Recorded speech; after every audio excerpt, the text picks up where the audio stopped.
answers. All right, shoot, Dolan.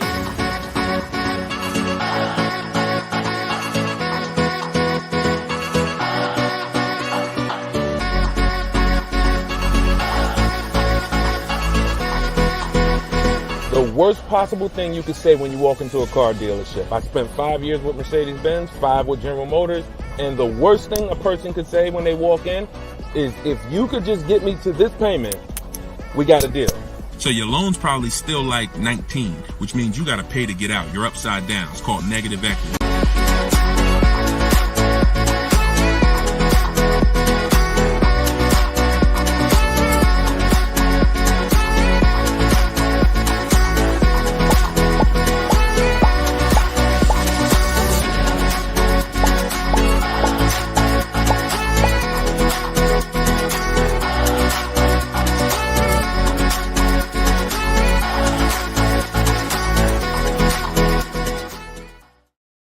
What's going on, everybody? We are officially kicking off episode 1 of Car Shopping Questions and Answers. I am your host, Deshone the Auto Advisor. We're going to do this show for about an hour. I'm excited to get really down into the nitty-gritty of showing you how you can buy cars, lease cars, and get below market prices. And if you don't know me, I spent 14 years in the car business, 5 with Mercedes-Benz, 5 with General Motors. And now what we do is we devote our time and our energy into teaching you how to car shop with strategy, how to understand the things that you haven't been taught to understand. So we do rapid fire Q&A. And no matter where you're at, I want you to start typing your questions. We're live on 4 platforms right now. And this whole broadcast is going to be sponsored by my new book. It's a digital book. It's called Cars from Home: 7 Steps to Saving Time, Money, and Avoiding Dealerships. There's a link in every single post, so you can get your copy at 75% off for the next 30 minutes. But while we're here, let's go deep. And everything I'm going to be teaching you is going to be out of my book. And all of your questions are going to be answered in one of our 7 steps. So start typing your questions. I got my man Dolan in the background. I see a lot of people on TikTok, but I don't see the questions coming in on TikTok yet. And TikTok, y'all usually are the ones that send the questions the fastest. So let's get these questions up. And so Dolan can start loading them onto the show and we can get down to business. So Dolan, kick us off when you're ready.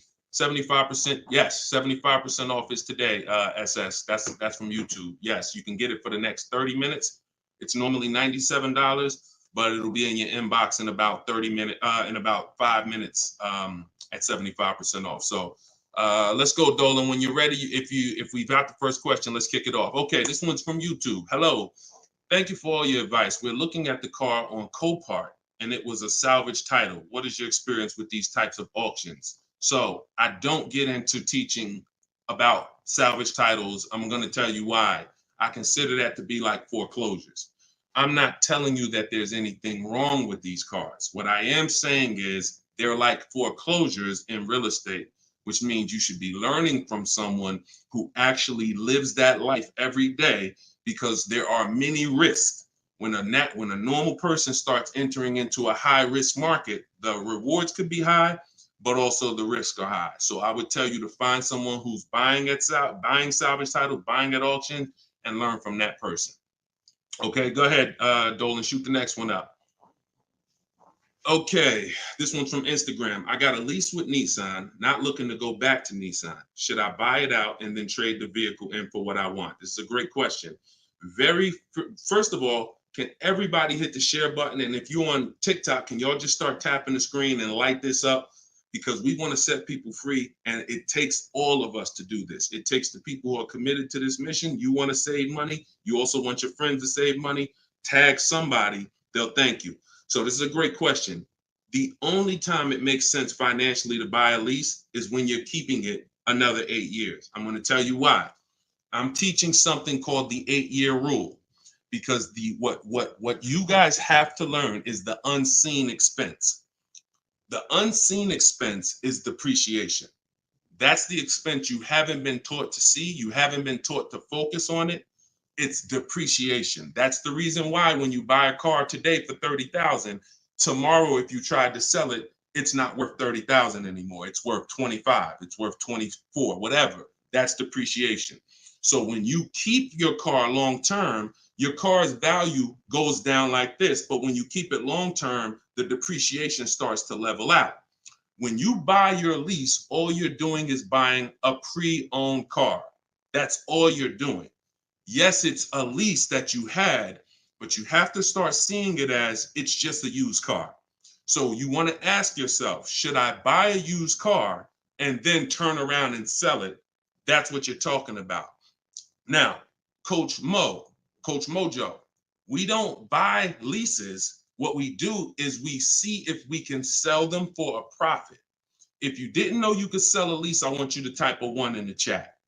We're going to be peeling back a lot of things you're going to discover as you listen and you stay in this community. You can sell a lease.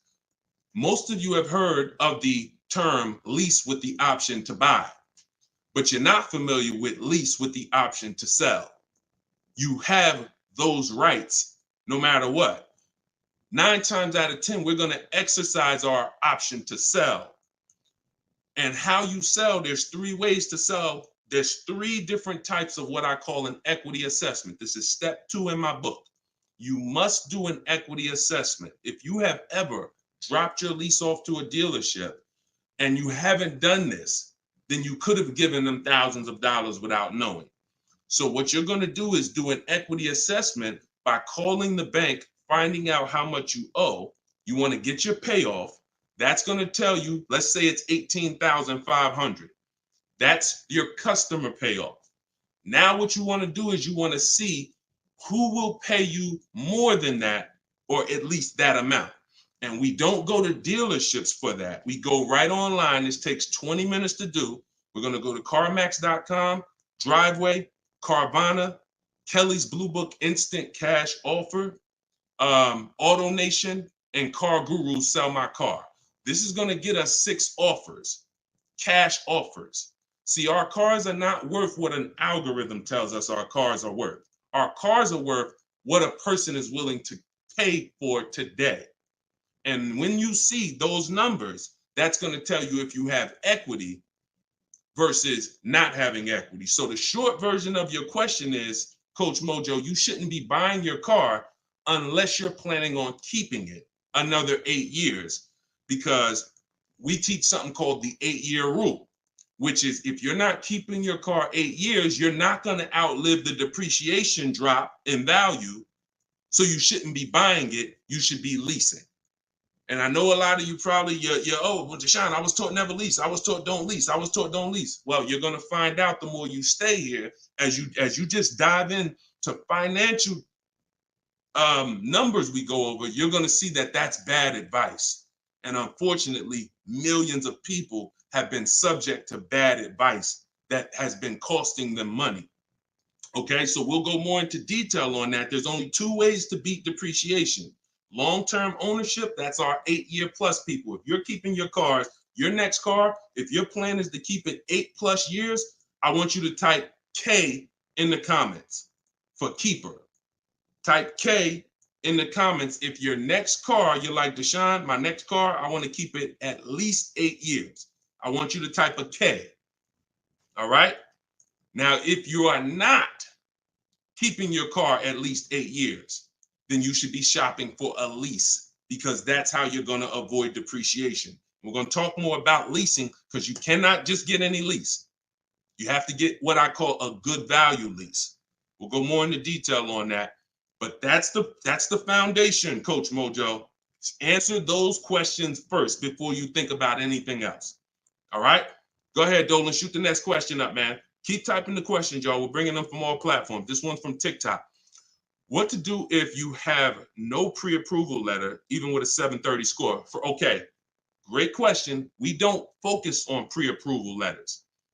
What we focus on is making sure. All right, so I teach something called the bank bidding war.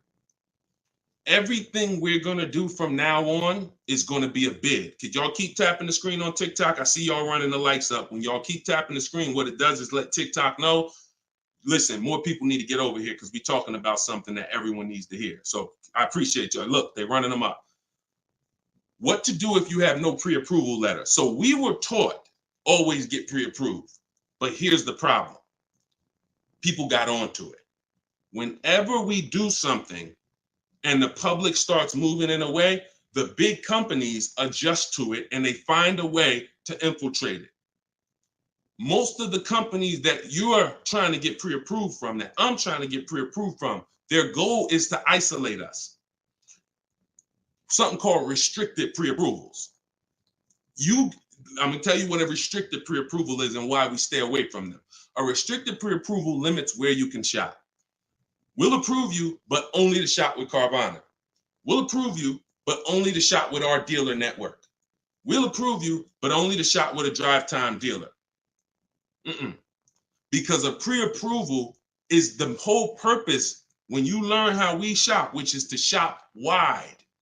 When you start seeing to shop wide and get multiple offers and see the entire 100-mile radius within where you live as a huge market where people are competing to sell you a car, you'll start seeing why we never want to deal with a restricted pre-approval. So what we do is we use something called the bank bidding war.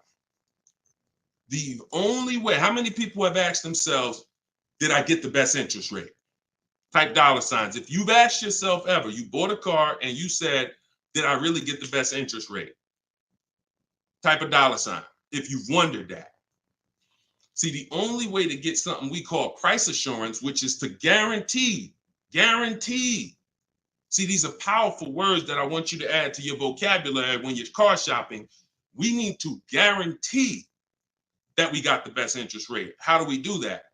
Getting bids. Experian wrote an article. They allow you to have multiple lenders pull your credit with a hard pull and compete and give you rates within a 14 to 45 day period. Now, don't ask me why they say 14 to 45 days. That's the window. I'm going to teach you how to do it in a way where it'll only take you 2 days and you're going to let tons of people run your credit and you're going to guarantee you got the best rate, and it's going to weigh on your score like one hard inquiry. So if one hard inquiry would have dropped your score 9 points, natural. We buy a car, a hard inquiry is going to drop our score. That's natural.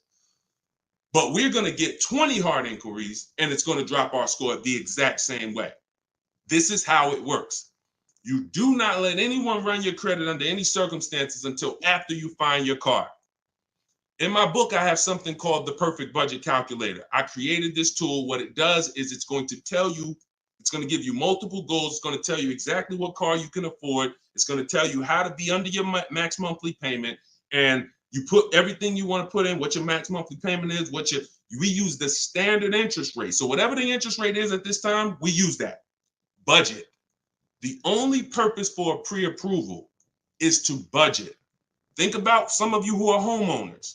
The only purpose in getting pre-approved was to budget so that you can go buy your house, right? You with me? That's the only purpose. If we don't get pre-approved, we don't know how much we could afford. So when we do, what we do is we take the average interest rate, and that's what we're going to use to estimate our payments. This is in my book. See, I created technology. So some of you are saying, Deshone, is this just a book? No, it's not just a book. I have links in there. I have links to videos in there. I have platforms that I've created and calculators and tools that I created that I wish I could refer to you. No, but they're only in my book. So you can get the book. I'm going to teach you how to do things the manual way. Some things you can say, Deshone, I could do that manually. But if I'm telling you about a tool I created to use so that it can budget for you, then the only way to get it is to actually get my book. You can get it for 75% off in my TikTok bio. You can get it in my Instagram bio. You can go to deshonesbook.com, or you can scan the QR code and get your copy for 75% off for 30 minutes.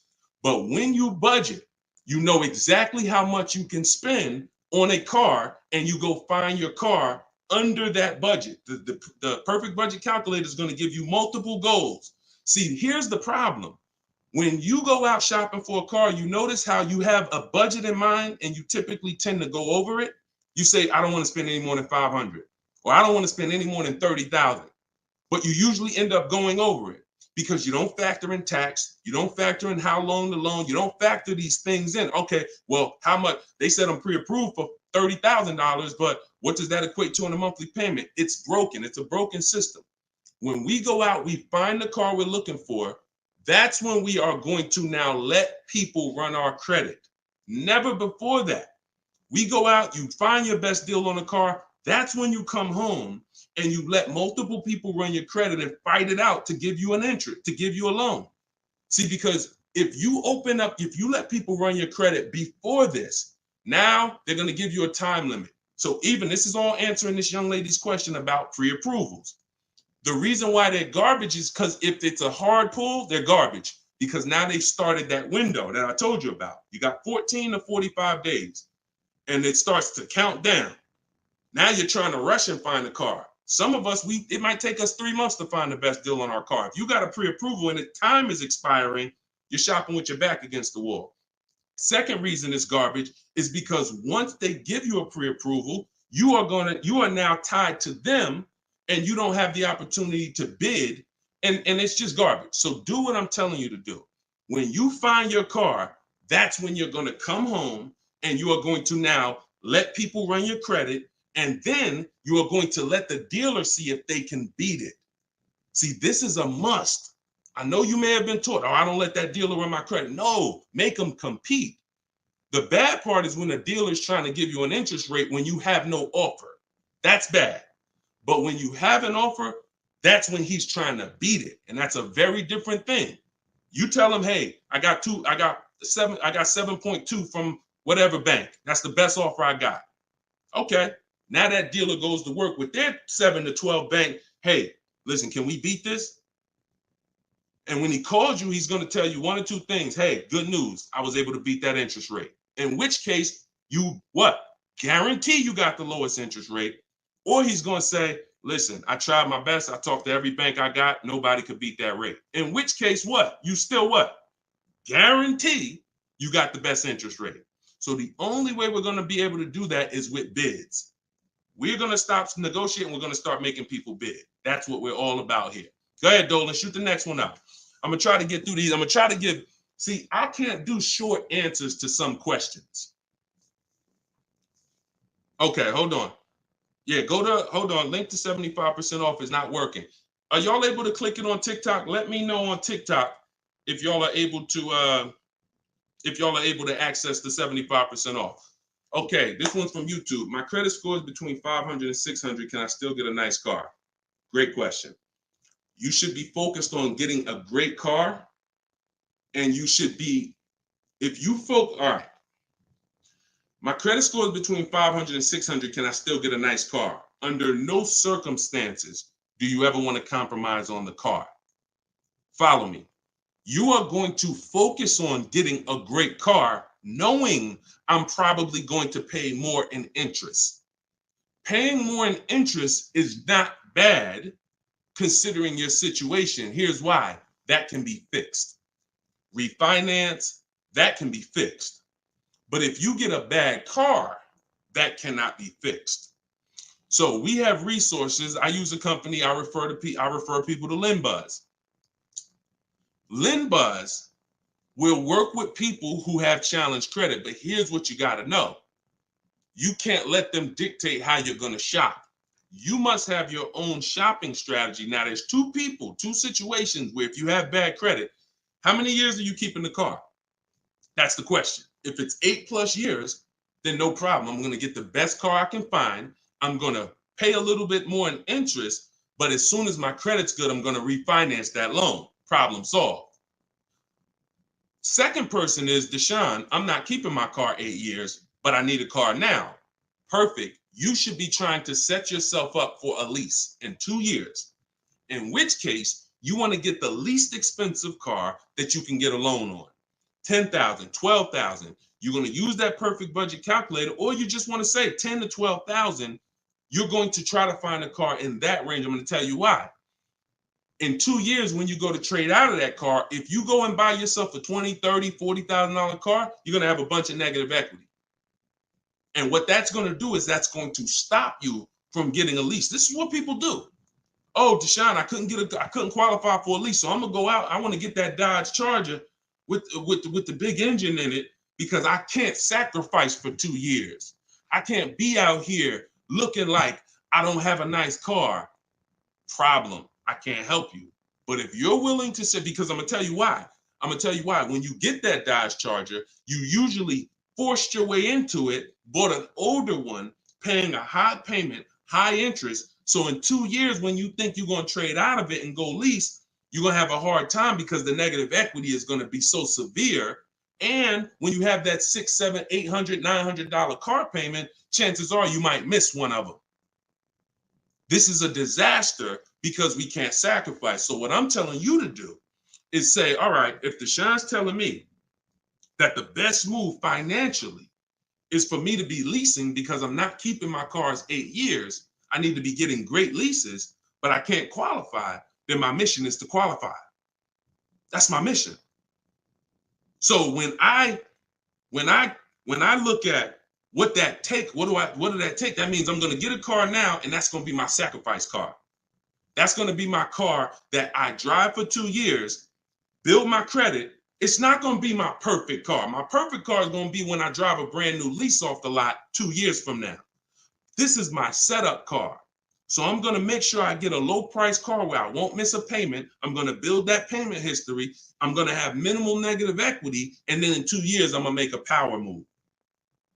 That's the short term and the long term. That's why it's important to know, is this a long-term car or is this a short-term car? Very important to know. If it's long-term, I told you what to do. You buy a car, refinance later. Short-term, you should be setting yourself up for a lease in 2 years. Buy yourself an inexpensive car, low loan, small loan, and get ready to trade that in 2 years.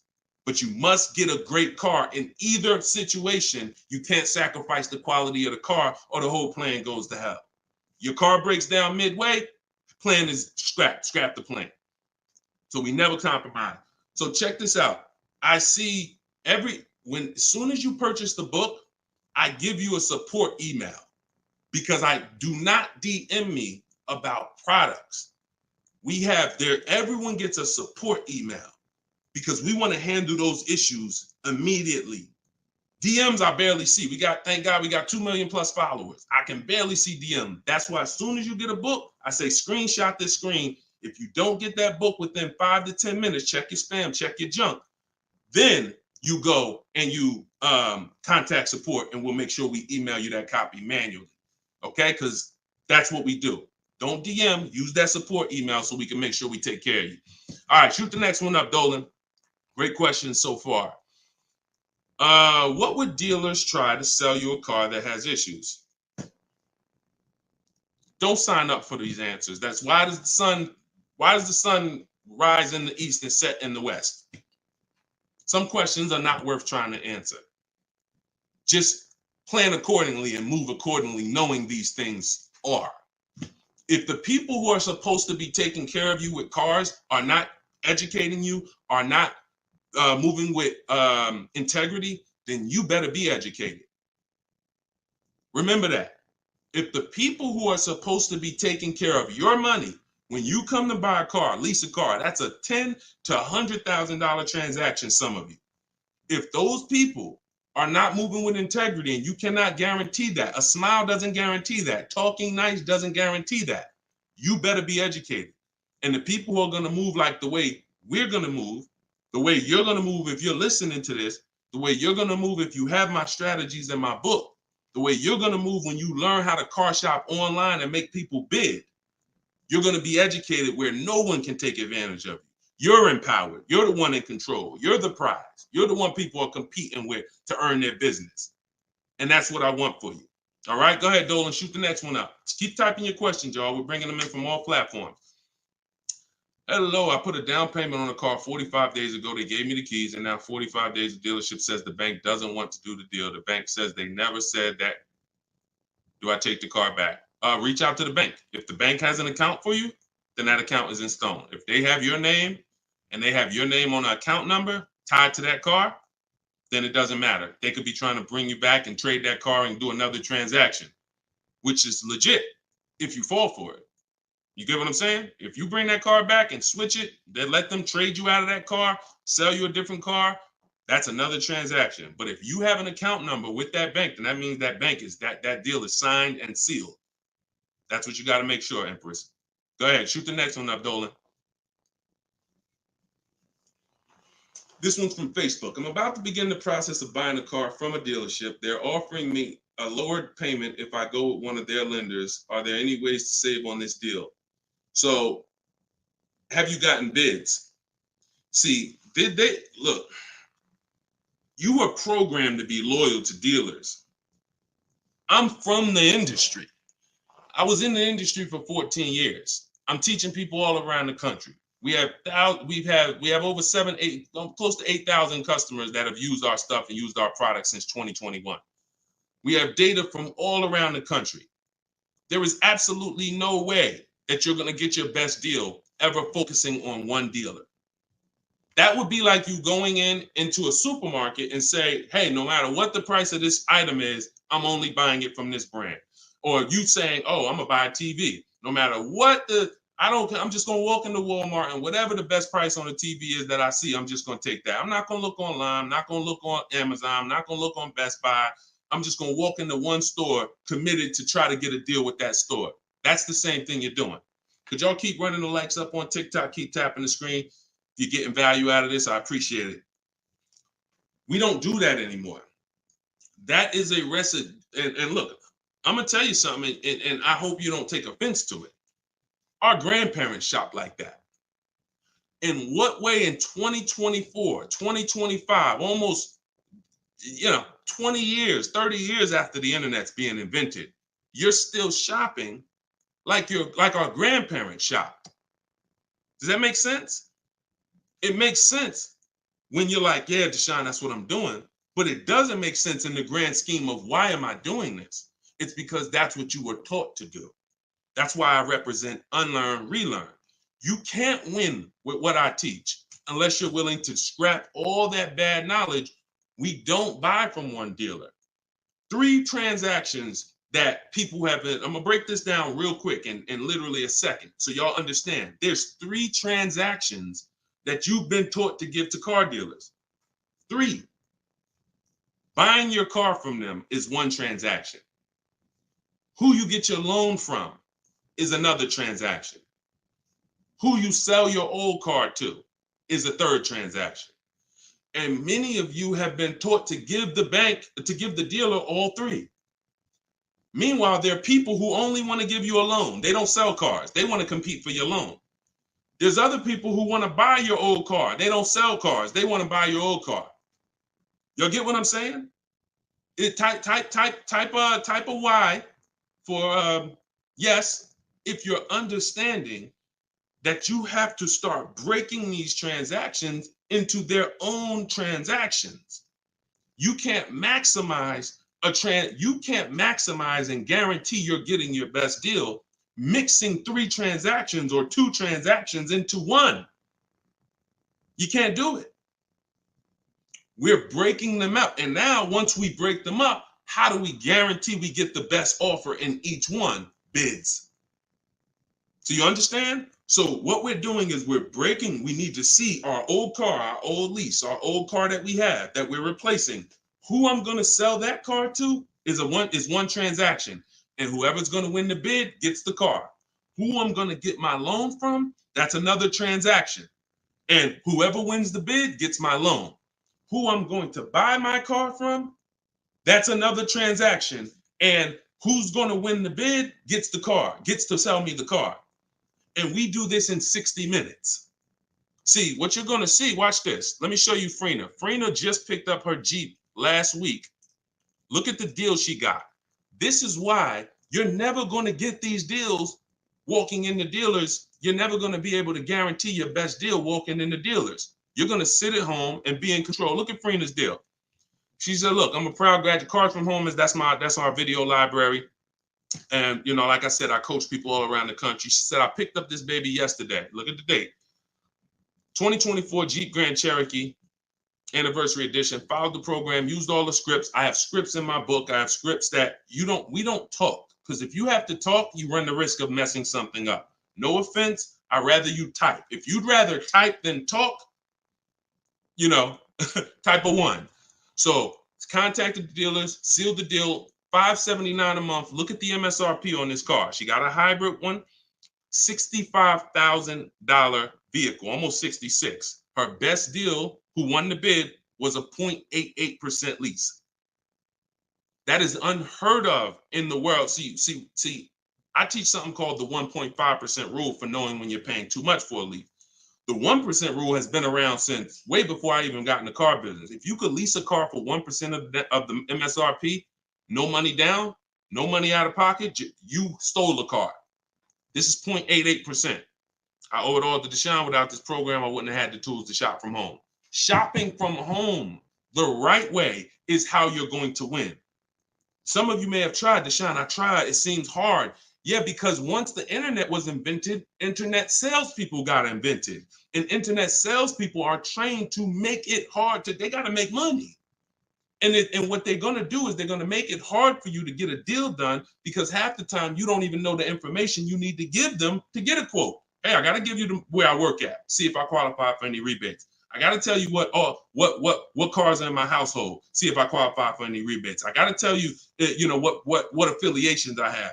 I got to tell you what my date is. I have something called a no later than date. What's my deadline?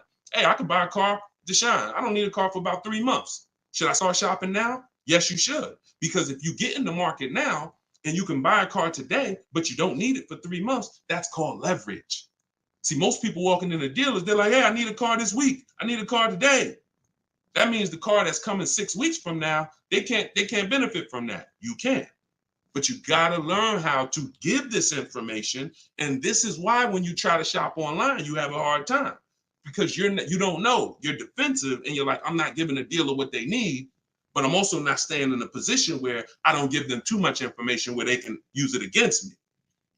So that's what we'll learn. Everything I'm teaching you is, if I can boil it down to a couple simple things, mastering the science of shopping from home.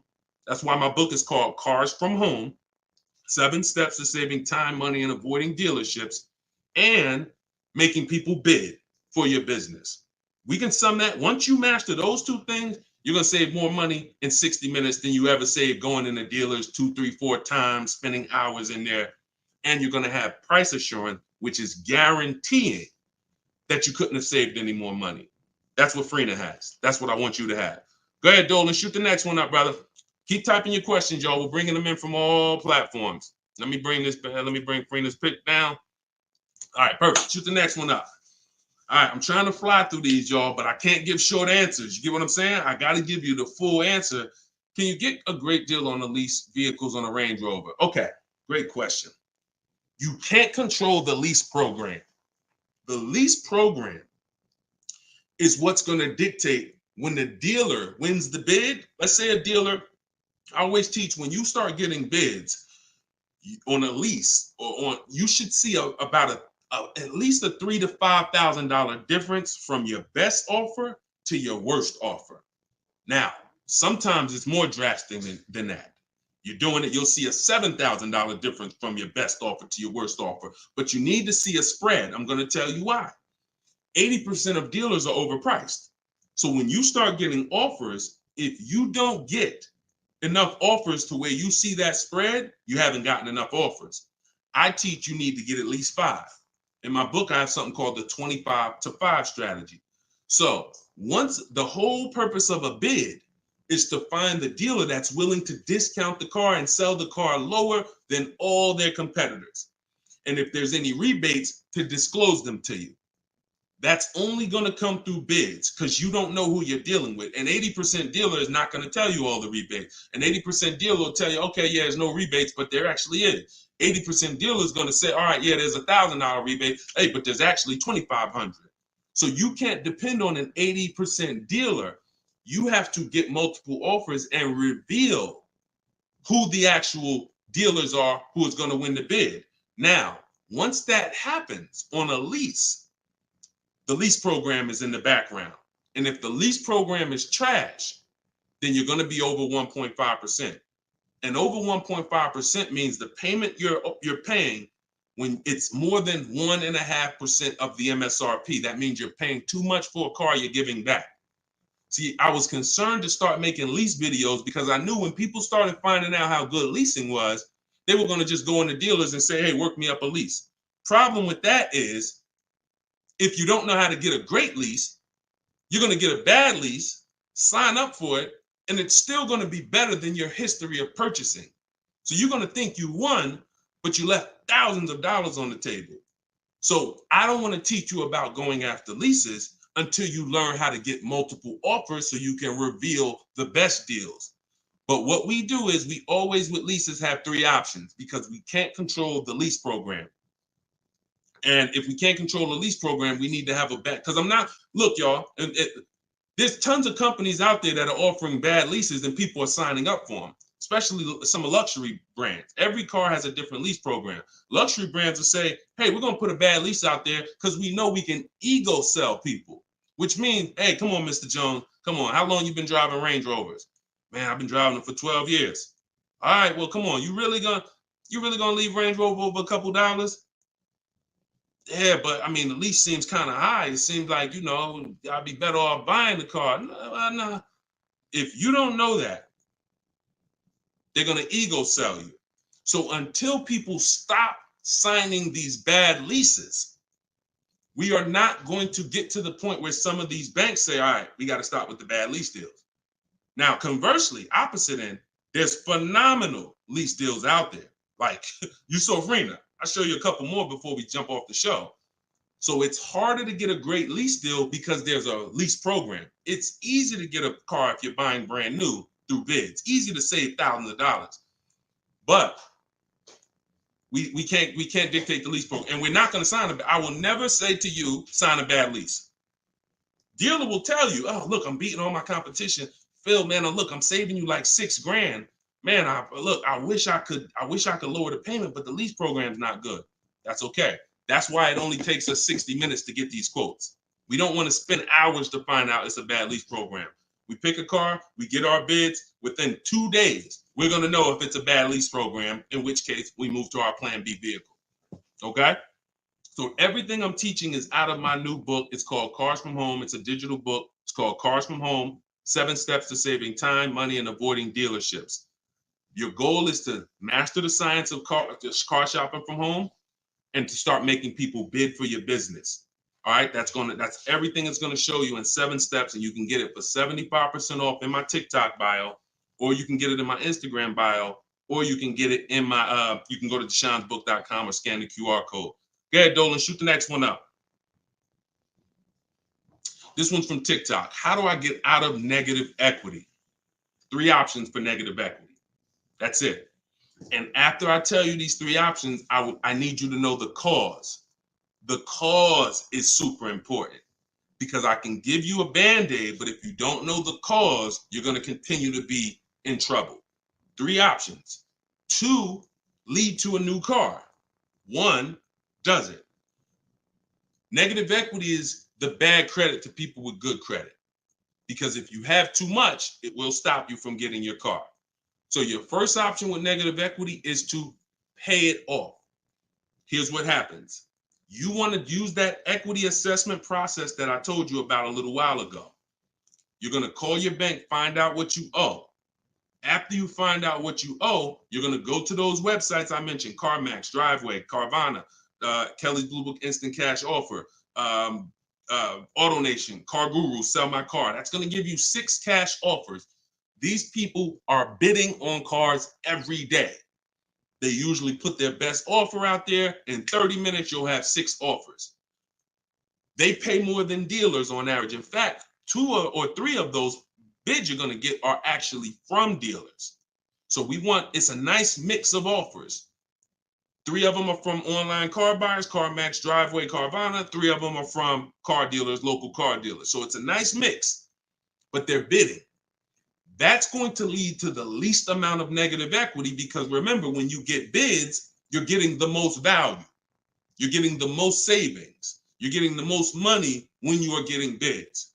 So let's just say you pull your payoff in at $16,000. Your highest bid is $14,000. That means you have a $2,000 negative equity gap. You are much better off coming up with the $2,000 and paying that car off and going into your next transaction clean. That is the best way to go. Because now, if you can't do that, I'm going to tell you why it's the best way when I tell you the second way to get out of negative equity. If you can't pay the difference, then that means you must bring that car. You can't do a separate transaction with that car because you need the dealer who you're going to buy the car from to wrap the negative equity into the new deal. They are still going to win the bid. You must, in all cases, only deal with dealers who won the bid. But once they win the bid to sell you the car, now when you come to them, you're going to now bring your old car into it and see what it's worth to them.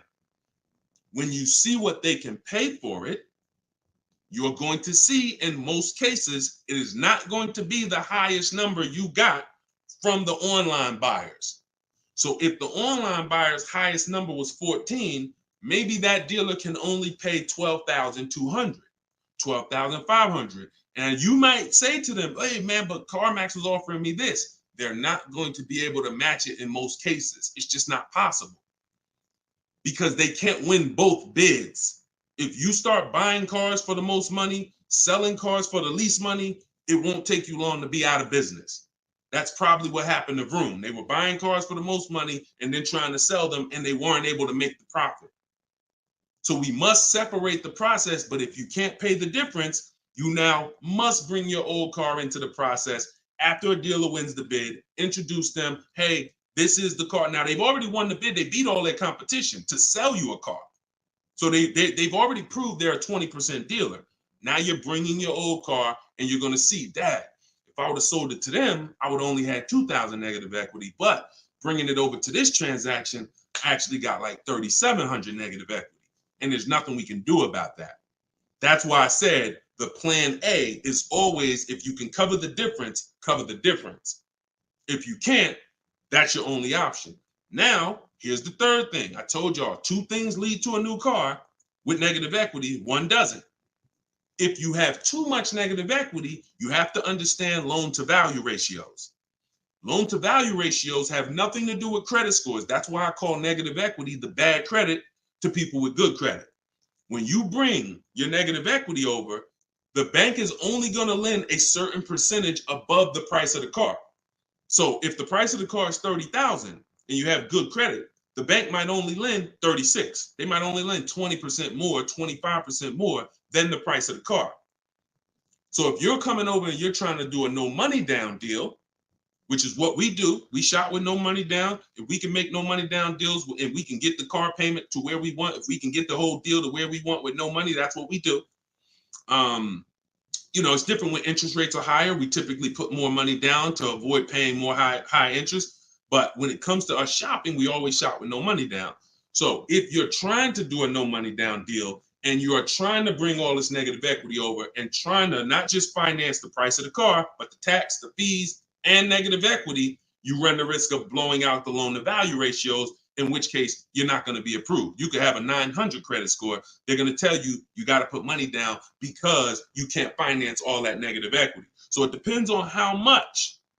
And if that's too high and you can't put down money to actually make a difference, then you're going to need to stay and pay down that car for a couple more months or even maybe a couple more years to lower the amount of negative equity.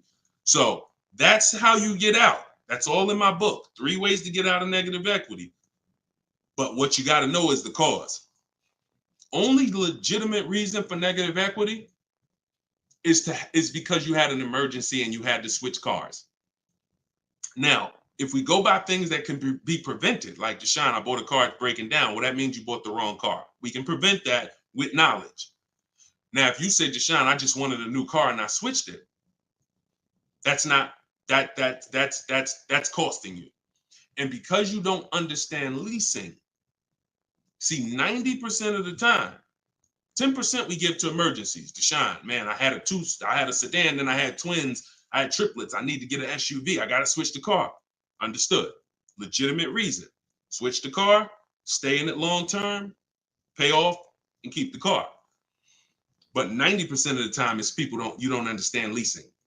And you buy your cars, you take out 5, 6, even God forbid 7-year loans, you switch these cars in 3 years, 4 years, you always have negative equity and you're overpaying by thousands of dollars. That's the cause. That is the cause. I've been doing this since 2006. The reason for most people, most of your negative equity is because you haven't learned the lease yet and you're buying cars, but you're a short-term person. All right? And the more you stick around here, the more you'll understand why that's a mistake. If you get my book, you'll understand, oh, I've been doing this wrong. I was taught this. I don't blame you. You were taught that. But when you learn, when you do better, when you know better, you do better. And that is my goal, is to make sure you know better. My pleasure, Reggie. Said thank you for everything. My pleasure. Absolutely. Everything I'm teaching y'all is out of my new digital book, Cars from Home, 7 Steps to Saving Time, Money, and Avoiding Dealerships. You can get your copy for 75% off as part of our launch in my TikTok bio, in my Instagram bio, or you can go to deshonsbook.com. There's a link in the comments, or you can scan the QR code if you're watching us on the television, and you can get your copy for 30 minutes. Once that timer expires, book goes back up to $97. So get your copy before the timer runs out. Go ahead, Dolan, shoot the next one up. All right, this one's from YouTube. Appreciate all of your content. Thank you. We are looking to buy our teenage daughter her first car. Is there any downside to purchasing outside of a name franchise dealer? No, if you do your due diligence, because there's 100,000 plus used car dealers in the country. Let's assume 80% of them are trash. As long as you are sorting, when we shop for used cars, and you want to ask yourself the 8-year rule question. If you're not keeping this car, if you don't think your daughter's keeping this car 8 years, then you should be shopping for a lease for her. Now, if you say the only difference, there is one exception to the 8-year rule for those of you who are buying inexpensive used cars. $10,000 used cars, $7,000 used cars, that's different. That's different. I call these smart cars, not the little smart cars. It stands for saving money at the right time. So if you're buying these cars, my brother does this. He buys pre-owned cars. He gets them $10,000, $7,000, $5,000, and he drives them. He pays very little money. Sometimes he sells them and makes a little money. That's different. But the mainstream cars, if you're not keeping them 8 years, $15,000, $20,000 used cars that you're buying, you're going to see the 8-year rule is the gospel. You should be buying cars if you're keeping longer than 8 years. You should be shopping for aggressive leases if you're not keeping 8 years. So let's assume you're going to keep this car 8 years. When we are buying from used car dealers, y'all, we are absolutely shopping 100-mile radius, at least. That's usually where we start. And then we're going to search, and we're going to narrow down based on title history, based on service records, based on accident history. And then we need to verify that the price that they advertise online is legit, because there is something going on right now. It's been happening for a few years. They know you're looking for online prices. So what they do is they put a price online that they don't intend to honor. So the first thing, so we narrow it down based on those things. And when we get to this final step where we got our top 3, top 5 choices, we need to see who's going to do bogus fees, who's going to try to hit us with bogus fees, in which case we eliminate them. And then we narrow it down to the best one. And we need to pull the original. Listen, who's going to be buying a used car? I want you to type a U. If your next car you're keeping for more than 8 years is going to be a used car, type a U in the comment. In the comment section. Or if you've purchased a used car in the past, type a U in the comment. Type a U in the comment. Okay, Snowman, I see you. Felicia, I see you. Miss Bambi, I see you. Reginald, I see you. Okay, so we got a lot of people. Okay, all right, we got a lot of people who are going to be buying a used car or have bought a used car in the past. What I just told y'all is how we're going to talk about how we're going to get a quality used car. Plus, I do something, step 4 in my process is we have to do a longevity check. Some of these cars have data that shows they don't last more than 80,000 miles before the transmission goes out. If you don't know that, then there's nothing you can do but be surprised when the transmission goes out at 78,000 miles. So we always want to do a longevity check on Google. We search these things. But the other way, what I just told y'all is how we make sure we're getting a quality car. Accident, title history, service records, accident history. But when it comes to now the value, Deshone, how do I make sure I'm actually getting a great price? How do I make sure that the car I'm buying is the best price in the market? We need to know the original price of the car.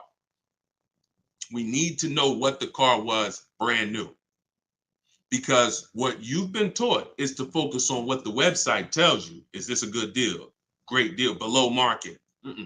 Because websites, their job is to be accountable to the people paying them.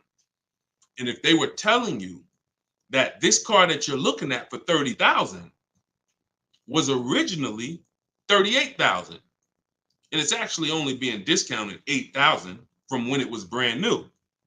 If they were telling you that, then no one would be buying those cars, in which case no one would be paying them to list their cars on those websites. So they're not accountable to you or me. They're accountable to who pays them. So we find out through the window sticker what the original price was. Carfax has agreements with some brands where they will actually give you the original window sticker, but we must get the original window sticker. And when we get the original window sticker, that's going to tell us the discount with something I call the true value percentage. We created this. The true value percentage is the discount from the price when it was new. And that's all that matters when you end up choosing a car. Give you an example as we wrap this question up. If you're looking at three Honda Pilots. You've narrowed it down to 3 Honda Pilots. They're all within $1,000, $1,500 of each other. One's $30,000, one's $30,500, one's $31,000. Similar mileage, similar title history, similar everything. We get stuck right there. We don't get stuck when we get the original window sticker and we see that one of those Honda Pilots brand new was $45,000. One of them brand new was $49,000. One of them brand new was $53,000. You see how immediately access to that information separated the value? They all look similar. Type $signs if you got that revelation. If you understand that just that bit of information, I'm looking at 3 cars, they all look similar. Dag, they all look good, similar mileage, similar price on these websites. Which one do I pick? Man, I'm stuck. Knowing the original price, one's 46, one's 49, one's 53. The one that's 53 immediately becomes way more valuable than the other 2. That's what we're talking about. See, it's my job and my mission is to show you how to car shop online, show you how to master the science of car shopping online, show you how to make people bid for your business, and to show you where the hidden money is that you have not been trained to see. Everything I'm teaching is in my book. I don't hold back on these lives. You guys could tell.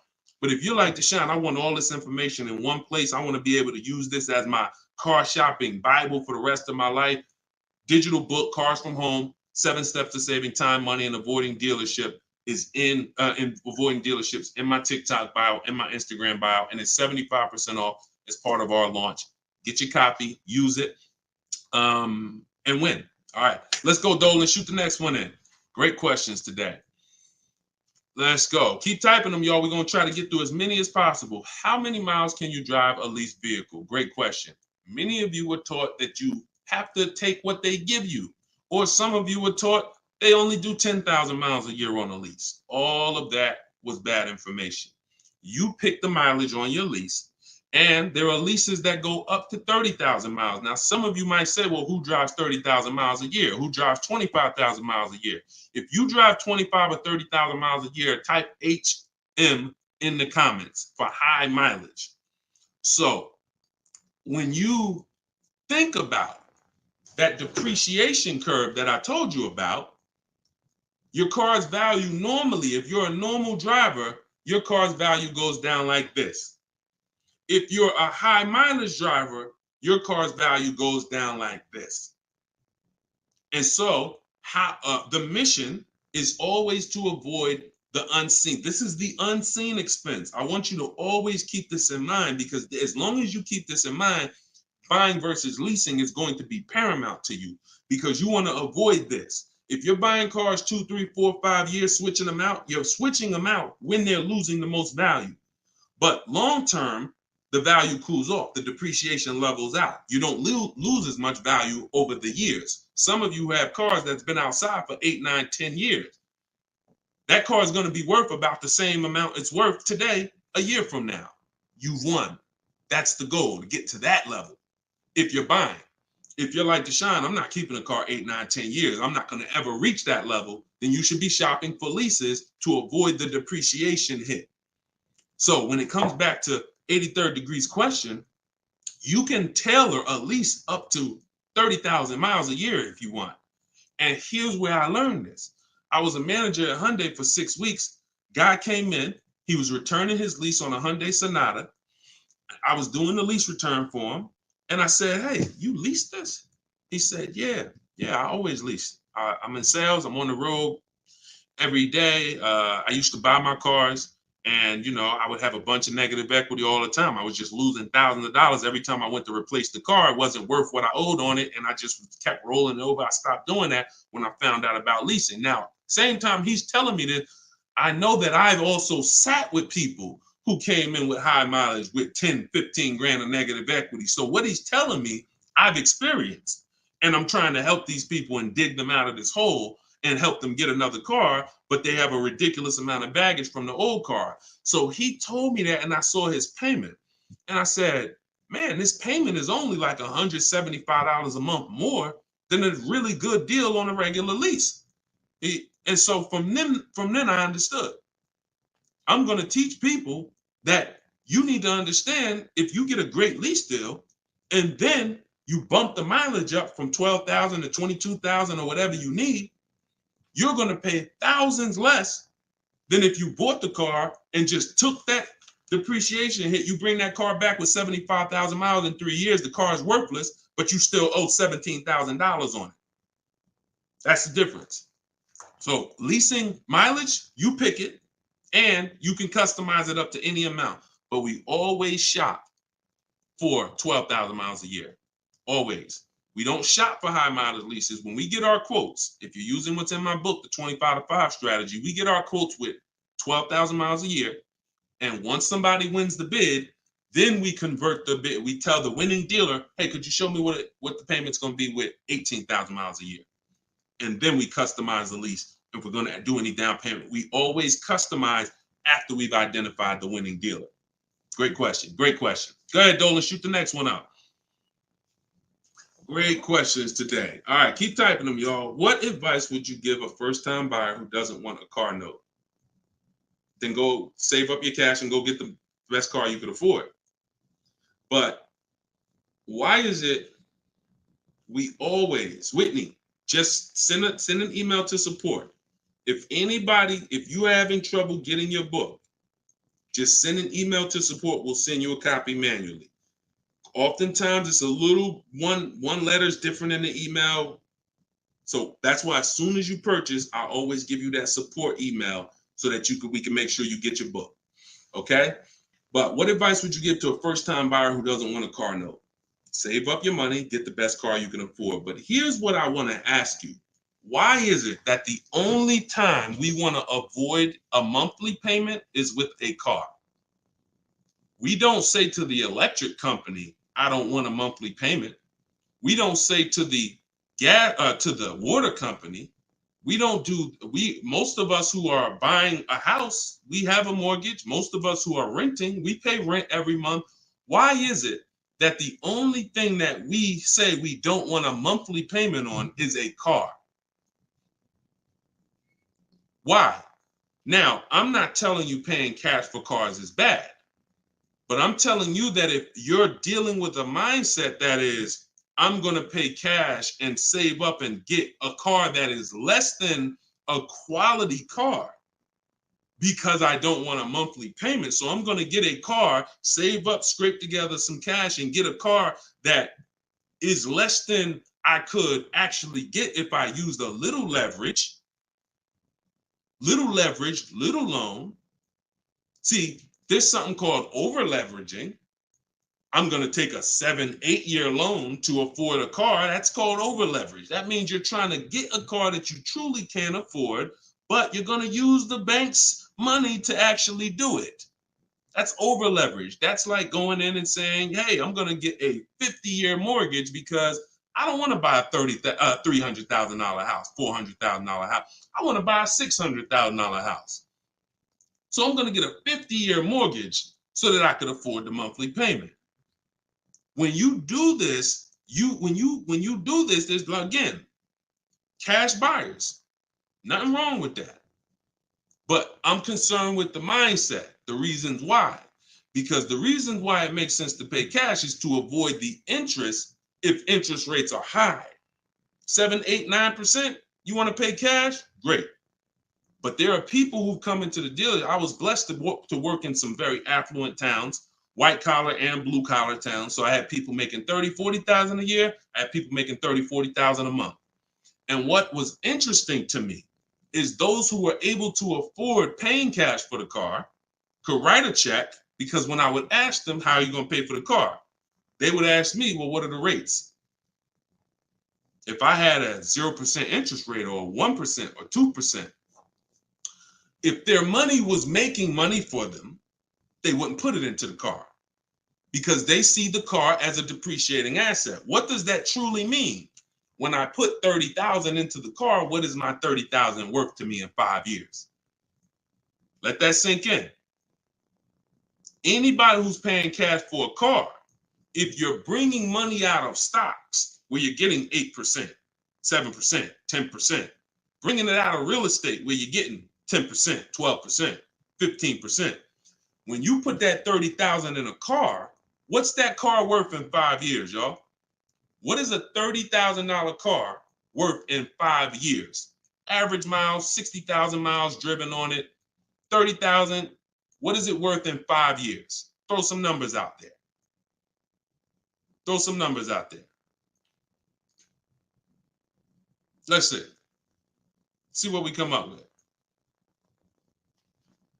My guess is 30,000. Knew that car in 5 years is probably worth like 14.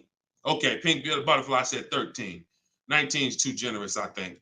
17, 12. See, some people may be confused about this seller's market we had for 3 years because you might have just sold the car in 3 years and made some money over the last 3 years. That market's gone.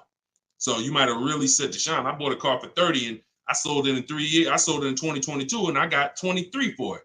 Well, that's never going to happen again unless we have another, worldwide inventory shortage, in which case resale values go up. Normal market, yep, 12, 13, 14, 15 generously. So a person who's looking at their cash and what their cash is doing for them, they look at that. I put that money in my car, 30,000. That money could have been in the market, and that 30,000 in 5 years could have earned me another $6,000 of interest, $7,000. In which case I'm up. But at that 30,000 in the car is worth now 15 or 14.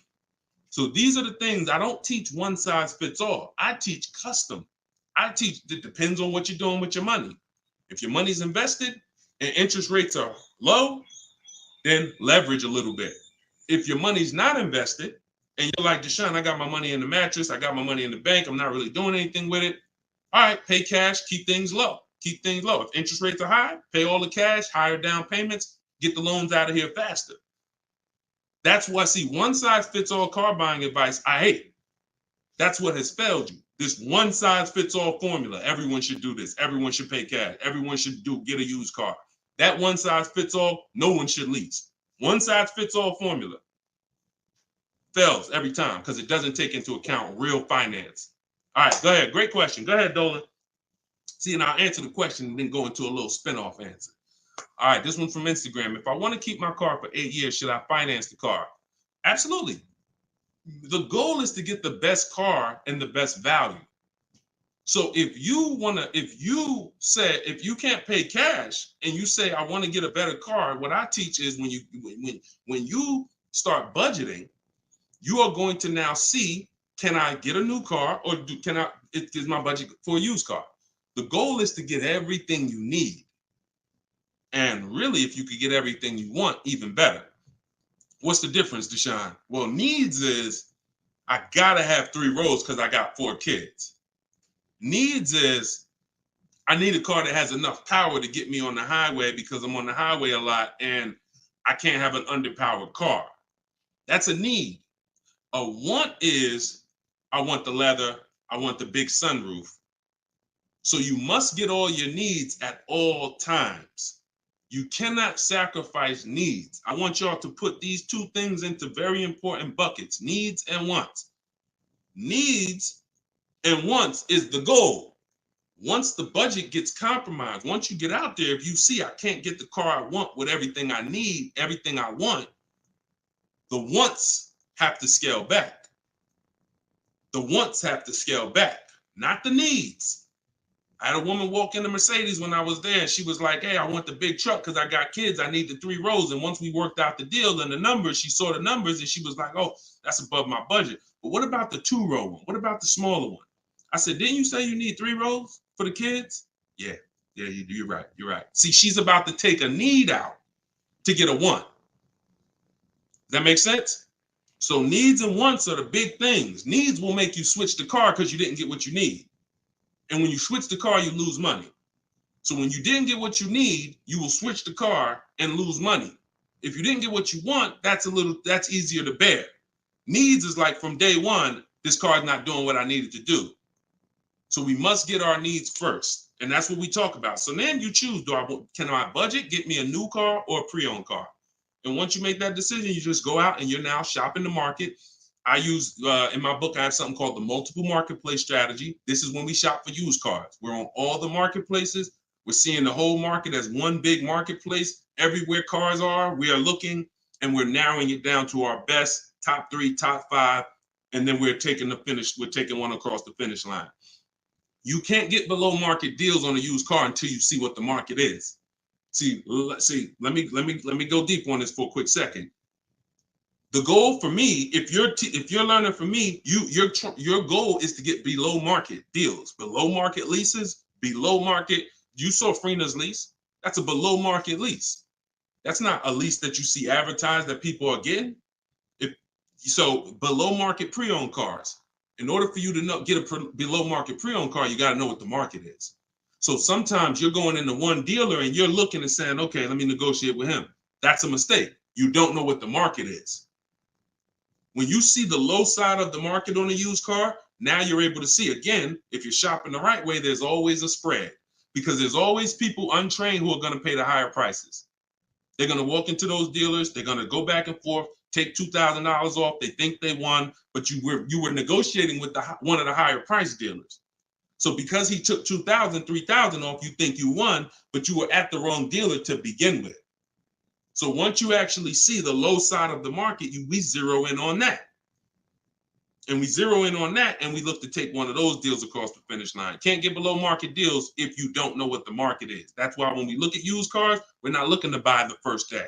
We're not looking to buy the second day. Sometimes some of you are like, Deshone, I got a couple months. You might want to watch the low side of the market. You might want to, we always get alerts when we go in. This is all in my book. If you like Deshone, I want to know all of this. I need this in my hand. It's in my book, Cars from Home, 7 Steps to Saving Time, Money, and Avoiding Dealers. 75% off in my link, in my bio, TikTok, in my bio, Instagram, or go to deshonsbook.com or scan the QR code. But when we are getting these, when we are looking at the low side of the market, you might want to watch it. You might want to watch it and see, okay. And then we have alerts on. So every new car that pops up on these marketplaces, we get an email immediately. So we get an email immediately. And if I know that the low side of the market is 22, 23, the minute that car comes on, I'm going to be one of the first ones on it, where everyone else is going to hesitate. When a dealer gets a new car, typically a person who doesn't know the market, they're going to go in there and they're going to be like, all right, is this really a good deal? Meanwhile, we know the market. So we know in a minute, I'm going to snatch that deal before anybody even knew it was there, because the best deals do not last. And that only comes from knowing the market. All right, go ahead, shoot the next one up, Dolan. Great questions today. This one's from YouTube. What can I do to increase my confidence so I can negotiate more intelligently? Stop negotiating and start making people bid. Who's not a good negotiator? Type me. You're not a good negotiator. Type me in the comments. Not a good negotiator. Type me in the comments. Okay, that's most of you. And I'm a good negotiator, but you can't get guarantees being a negotiator. Pay attention to what I'm saying. I'm a good negotiator. I did it for a living, but I can't guarantee the lowest price negotiated.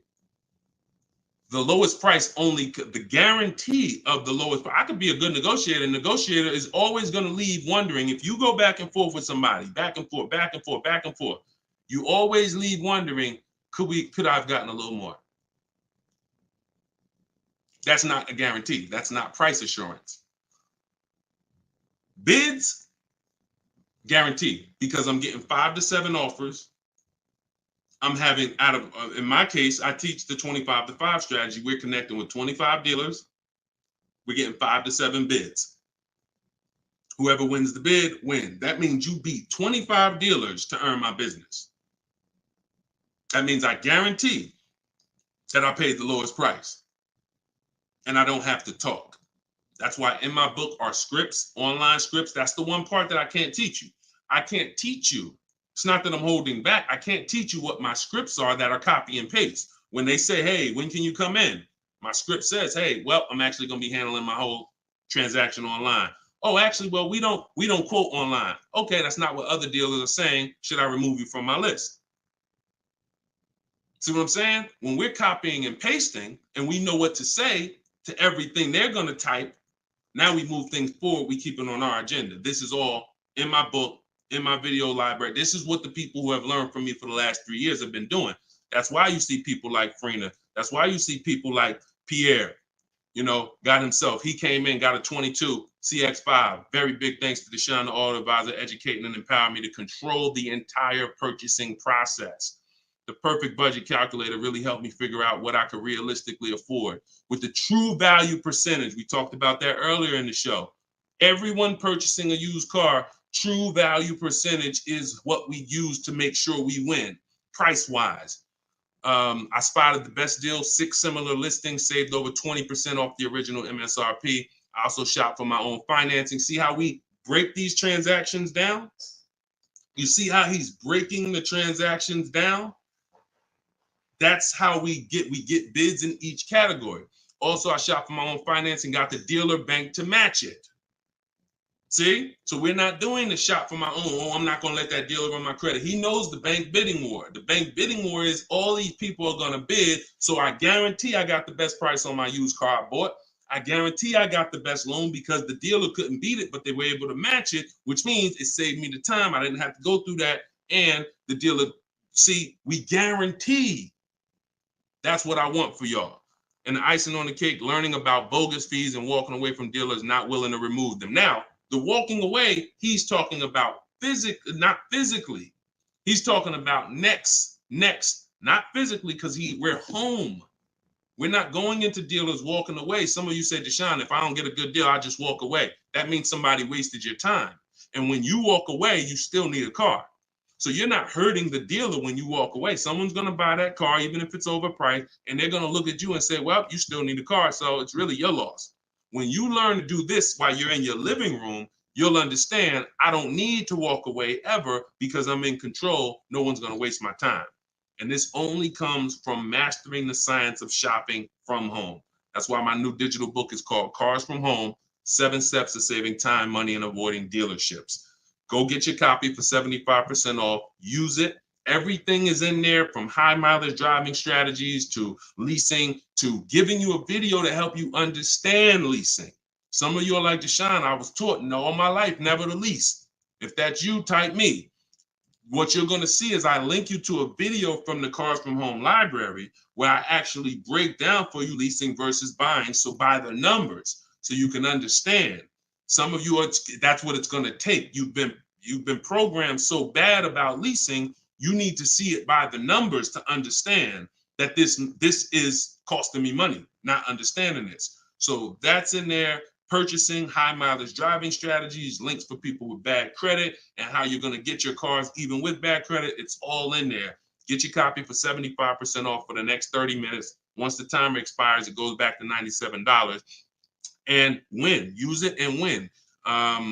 Listen, we're an hour and 15 minutes in. We want to keep these broadcasts, these episodes. It's episode 1. You know, if you are subscribed to my email list, you'll know when we're live. You'll know when we'll be doing these shows, and you can hop on with us. We want to do, you know, because you see all the questions. You know, the only way I could get through all the questions is by giving y'all little short, little one-word answers. That what is that going to really do for you? So yeah, we might only get through 15, 18 questions because I'm giving you the thorough answer. And when you see that a car is the second most expensive purchase behind a house, you'll appreciate the thorough answer. No one's going to buy a house and ask about financial literacy and expect a one-word answer. So we shouldn't do it with cars. When cars, we're going to buy more cars than houses. So get your book, y'all. We will be back. We'll be back for another episode very soon. If you're on my email list, you'll know. And I appreciate everybody for tapping in. This is episode 1. We got a lot more coming, and we're going to keep dropping these jewels. Keep unlearning, keep relearning. For the people that got the book, thank you. And for the people who continue to help share this message, appreciate you. We'll see you on the next one.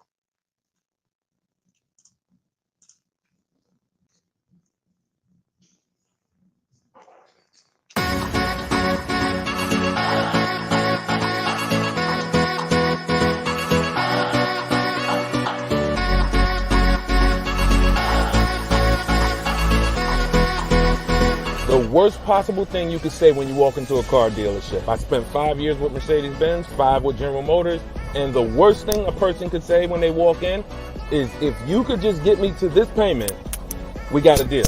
So your loan's probably still like 19, which means you got to pay to get out. You're upside down. It's called negative equity.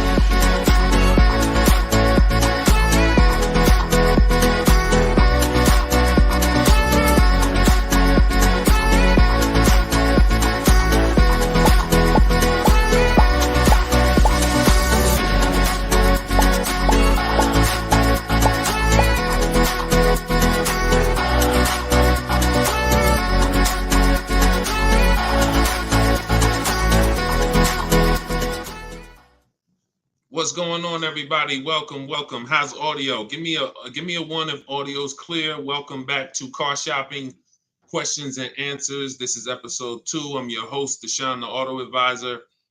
We do these live shows to make sure you know the secrets, the science of car shopping online the right way, and know where the hidden money is. I spent 14 years in the car business with Mercedes, General Motors, and 4 years running my own brokerage, and now the mission is to make you smarter, make you better, help you pay less than everyone else for cars in less time shopping from home. So this whole show is sponsored by my new digital book. It's called Cars from Home, 7 Steps to Saving Time, Money, and Avoiding Dealerships. And you can get your copy for the next 30 minutes at 75% off in my TikTok bio, in my Instagram bio, or you can click deshonsbook.com or scan the QR code. So type your questions in, Dolan, shoot the first one up. We're going to be taking them from all platforms. And if y'all could start tapping that screen on TikTok, so shoot those likes up. I appreciate it. So this one's from Instagram. Does it make sense to buy a car from another state to get a better price for the car? Great question. When you start shopping and getting multiple offers, you're going to see most of your best deals are going to come from dealers far away. Not always, but a lot of times the dealers that you've been buying from, they think they own you. They look at your zip code and they program people to come in. The average person shops 1.2, I think it's less than 3 dealers. So when car dealers know you only are going to shop 2 dealers, then they know they can control you, and they know they don't really have to be as aggressive. Now, when you start sitting at home, like I want you to do, and start letting those offers come to you and start looking at car dealers, like start looking at all the inventory and getting multiple offers, you're going to find most times your best deal's 45 minutes away. Your best deal's an hour and 20 minutes away, because those people are trying to beat their competition. So you're going to find, you get used to that. You're going to step out of the local business and you'll get used to actually getting your best deal. Here's the saying. We'll wrap this question up with this saying. You buy your car from who makes you the best offer, AKA who wins the bid. If you're new here, we make people bid for our business. The more time you spend with me, you'll never negotiate again. You'll start making people bid. And the second part of it is you service your car where it's the most convenient. You service your car where it's the most convenient. You buy your car from who makes you the best offer. All right. Great question. Shoot the next one in, Dolan. Everybody keep typing your questions. I see you. I see you on TikTok. We're going to bring questions in from every platform. Go ahead. This one's from Instagram. Should you buy a car from a rental car sales place like Enterprise or Hertz? First of all, that would be low on my list. They'd have to, and look, I'm not telling you anything's wrong with that. What I'm telling you is that should be low on the list. When we're looking for used cars, rental cars should be low, and they got to be better priced than the cars that are not rentals. So I'm not going to Enterprise looking for what they have. I'm going on market. We use 8 marketplaces, y'all. When we shop for used cars, I have something called the multiple marketplace strategy. Multiple marketplace strategy is like it's you going everywhere, looking everywhere that used cars are. Example, if you were buying a TV, would you walk into Walmart and just say, all right, let me just look at this TV y'all got. All right, y'all want $1,000 for it? But no, you would be online looking at Walmart.com, right? Amazon, Best Buy, and any other website with a TV, right? Type right if that's the way you would shop. You look at someone who just walked into Walmart and say, why are you shopping like that? You see, so we bring the same things to car shopping. Same things. You're going to stay at home and you're going to go on these websites. CarMax is in the running. Carvana's in the running. None of these people we buy from exclusively, they must win the what? Let's go. Type fast. I want to see y'all typing. I want to have this conversation with y'all, but you got to type fast. They must win the bid. So CarMax is there, Driveway is there, Carvana's there, Cars.com is there, Auto Trader is there, Car Gurus is there. We even look at eBay Motors. So everywhere they're shopping, they're putting inventory. That's where we're looking. Now, if a rental car place has their inventory listed there, then they're in the runnings. If they have their inventory listed on their little website and they just want to sell local people these cars, no, we're not interested. We're not interested. Great question. Go ahead. Go to the next one, Dolan. This one's from TikTok. Is an extended warranty worth it if you buy your lease? I don't get why so many people are buying their leases. Make it make sense to me. Used cars. If you're not, see, we're finding that a lot of people buying their leases because they actually don't know how to shop. So when you look at the deals that we get, you in the last broadcast I showed you Freena. You've seen Greg, $527 a month, $56,000 Kia EV6.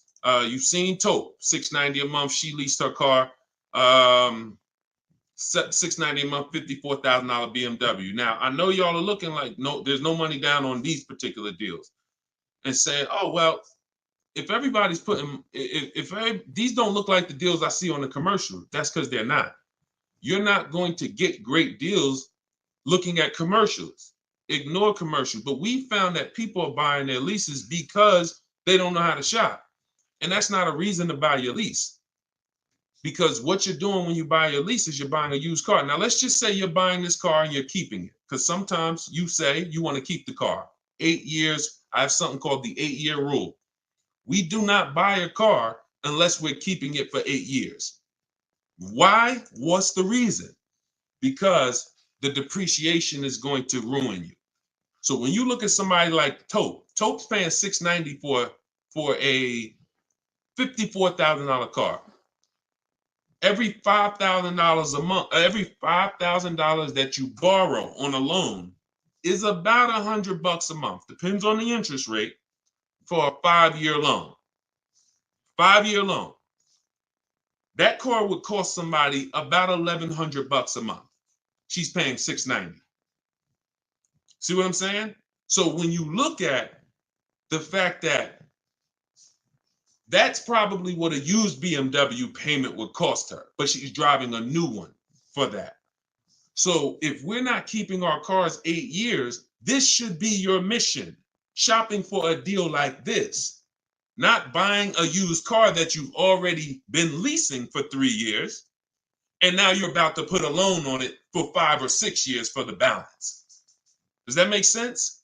We are not tying up our time in cars.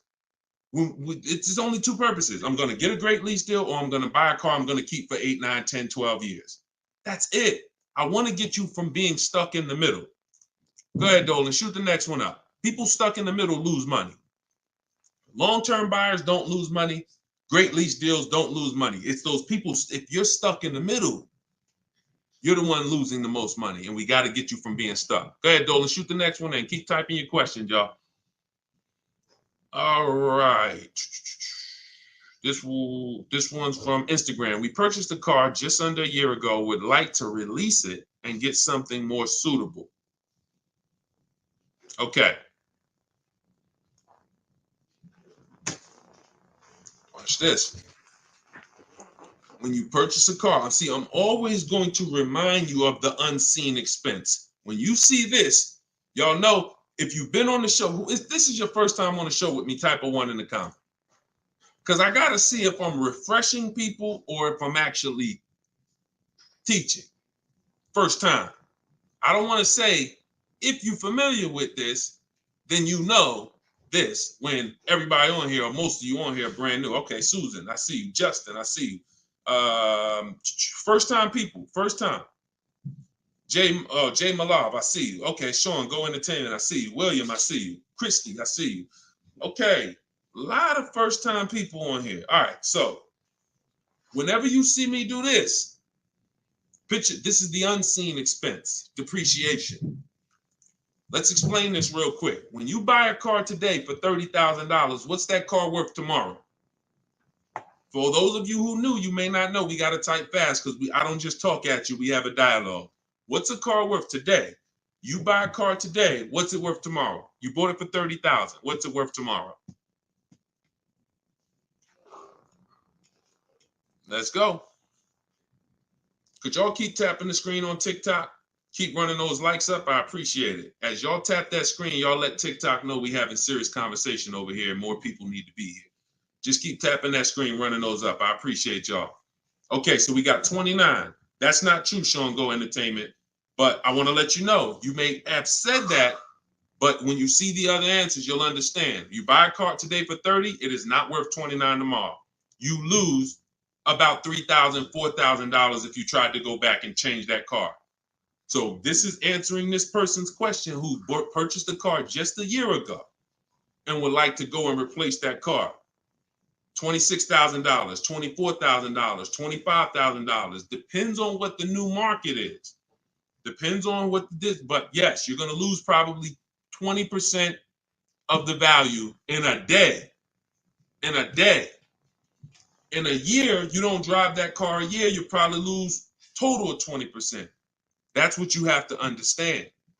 You got to understand this car's value. I don't care what your payment is. Payment doesn't change the value of the asset. See, you've been taught, look at the payment. Get me out of this car, get me into this payment. That's why in the intro, some of you saw that video, the worst thing you could do in a car dealership. That video is really what introduced me to the world and letting people know payments can be manipulated, and we don't focus on payments. We want to focus on the asset, the value of the asset. So if you're buying a car, it's going down in value like this, whether you drive it or not. I give you a car today worth 30, you don't drive it 1 mile. Don't drive it 1 mile. I come up to you, I say, hey, Christy, I'm giving you this car. It's $30,000. Deshone, I don't need a car. I already have one. Yeah, but it's yours. Okay, I guess, but I can't drive it. All right, no problem. I come back a year later. You didn't drive that car 1 mile. Is it worth $30,000? Is it worth $30,000, y'all? Type fast. No. That's your intro to depreciation. So if you know that that car is going down in value, whether I drive it or not, what's happening when I drive it 12,000 miles? More, it's less, it's worth less, right? What's happening when I drive it 20,000 miles? It's worth less, right? Exactly. So you want to be aware of the depreciations, the unseen expense. So how the heck do we avoid the depreciation hit? One, you don't buy cars and replace them when they're losing the most value. You don't replace a car when it's losing its most value. Now, here's how you avoid the depreciation. You're going to keep long term. When you keep long term, so who has a car outside right now? You've had it for at least 8 years. Type me in the comments. If you have a car not at least 8 years, type me in the comments. Now watch this. I see you, Simply Cam. Okay, I see you, Rob. 9. Okay, I see you, William. I see you, Jay Malone. Okay, could everybody hit that share button if you're getting value out of what we're doing? If you've been on a broadcast, this is what we do. No one's having these conversations with you. Share, because your friend will be mad if they find out you've been listening to me, using this stuff, saving money, and you didn't tell them, and they out here getting killed. Tag one friend, they'll thank you. When you consider the fact that those of you who are on here who said, Deshone, I got a car out there, I've had it for 9 years, 10 years, a year from now, that car is going to be worth about what it's worth today. That means you won. That's the long-term purchase. That's the keeper. You got to ask yourself, step one in my book. Step one in my book is the most important question. My book is called Cars from Home, 7 Steps of Saving Time, Money, and Avoiding Dealerships. It's a digital book because I update it as the market changes. 7 steps. Everything I'm going to teach you is out of those 7 steps. The first one is the most important question, which is, how many years are you keeping the car? If your answer is 8, then I created something called the 8-year rule. You should be buying your cars because your goal is to get to the point where you're like these people that I just asked. The book is in my TikTok bio. Somebody said, where can you get the book? It's in my TikTok bio, 75% off for 30 minutes, which normally $97, but for everybody on here, you can get it for 75% off for 30 minutes in my TikTok or my Instagram bio, or you can go to deshonesbook.com in the comment section, or you can scan the QR code if you're watching us on TV. So you have to really focus, unseen expense. See, why do I have to spend more time educating you on the unseen expense? Because it's the unseen expense. When you just said, when you just did this math with me and said, Dad, I'm losing money, and I haven't been trained to see the money I'm losing. That's why you'll go buy a car and replace it in a year. Because they're switching your payments. They're not switching. They're not telling you the fact you lost $7,000 of value. They're just going to manipulate the loan, put you on a car payment you can afford, and get you to sign off on it. We're done. You're going to understand these numbers because cash buyers would never do this. Cash buyers, if you paid 30 for a car and you came back in 2 months and they said, look, we can only give you 24, you wouldn't do the deal. But payment buyers, you're the one they fool. You're the one who can't see the money. And that's why I have to teach you to see this.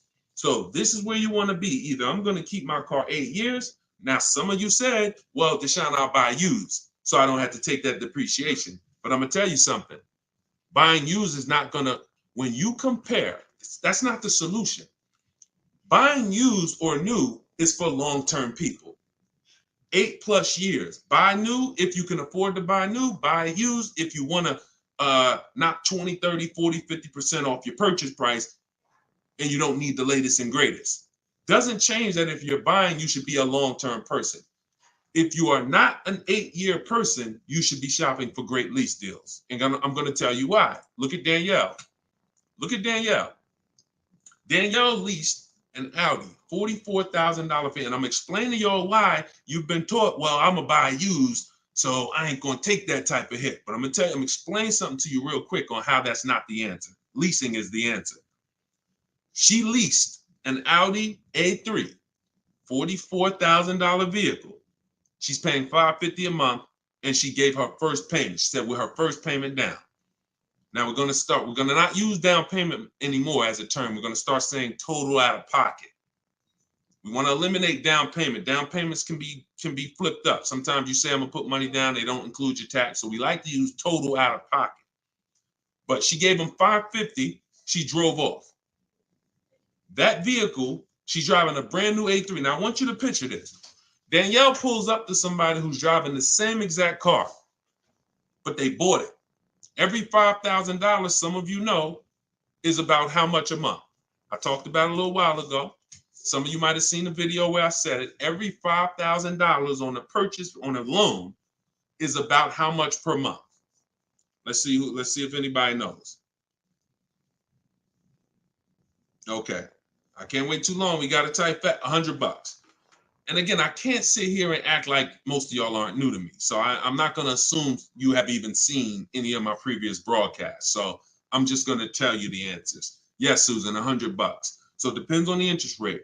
5-year loan, that vehicle right there, $44,000 will cost somebody about $950 a month. You see why we don't have to wonder why people have $1,000 car payments? It's not that hard to see. They're buying their cars. So now Danielle pulls up in her Audi. Let's stay with the scenario, right? Danielle pulls up in her Audi, 44. She's paying $550 a month. Somebody next to her pulls up in the same exact Audi, same exact car. They're paying $950 a month. Now, third person says, I buy a used one. And you can replace the Audi with anything. Doesn't matter. You could be a Rolls Royce. The scenarios are not going to change. Could be a Honda Accord. Somebody pulls up and they bought a used one. So instead of 44, let's say they got a good price on one. Say they bought one for about 28, 29. Found a good price one 3 years old. So they're pulling up in a 3-year-old one. And what I just say, every $5,000 is $100 a month. So what's their car payment if they paid 29? Almost 600. You see what I'm, so now let's just talk about what we're driving and what's coming out of our household so we can hammer this home. I'm not on the fence about leasing versus buying. And you have to get off the fence. We've seen enough scenarios where we know this is the case. One person, Danielle, got a great lease deal. She's paying $550 a month. Another person buying a brand new one, they're paying $950 a month. And they might take a longer loan. Oh, Deshone, I'm paying less. They might take a 6-year loan, and let's say they're paying $850. And then another person is driving a used one, and they're paying $600 a month. Not even a question. It's not even a question. Do y'all see what I'm talking about? 3 people driving the same car. Look at the differences. So depreciation and resale value is what you need to be aware of. These people think they win. That might have been you, Deshone. I'm the type, I bought my used cars and I keep switching them. Now, those 2 people who bought them, if they were keeping them 9, 10 years, that's a different story. It always goes back to the 8-year rule. Okay? You must understand, if I'm keeping 8 years or longer, I buy. If I'm not keeping 8 years, I shop for great lease deals. Not even a question. And you'll be mad. You're going to be mad when you find out how much money you've been missing. Some of you probably getting mad now. Dad, I was always taught don't lease. Well, those people owe you some money. Those people owe you some money because they've cost you thousands of dollars. Go ahead, Dolan. Shoot the next one up. TikTok, does my credit have to be top notch to purchase automobiles with 0 down? No, it doesn't. It needs to, listen, when you are, hang on 1 second, y'all. Hang on 1 second.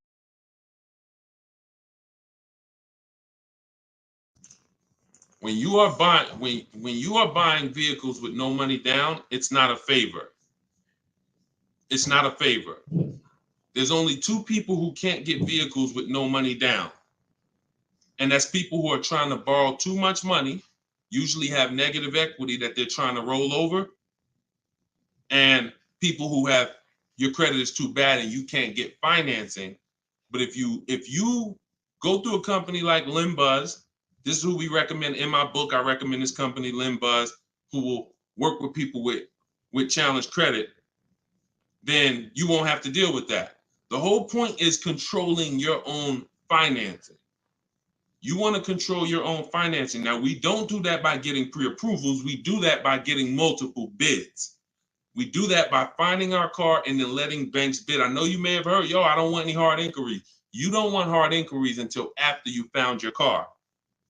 Once you actually find your car, it's okay to get multiple banks to give you a hard inquiry, and they allow this. Experian has an article where they talk about the rate window. You can actually have multiple people run your credit in a short period of time, but no money down is not a favor. It's not something you did me a favor. It's definitely not a deal. See, because if I gave you a car, it's worth 50,000, but I charge you 60,000 for it, and then I say, but you don't have to do no money down. Is that a deal? I gave you a car, it's worth 50, but I charged you 60, but it's no money down. No, absolutely not. So no money down has nothing to do with a deal.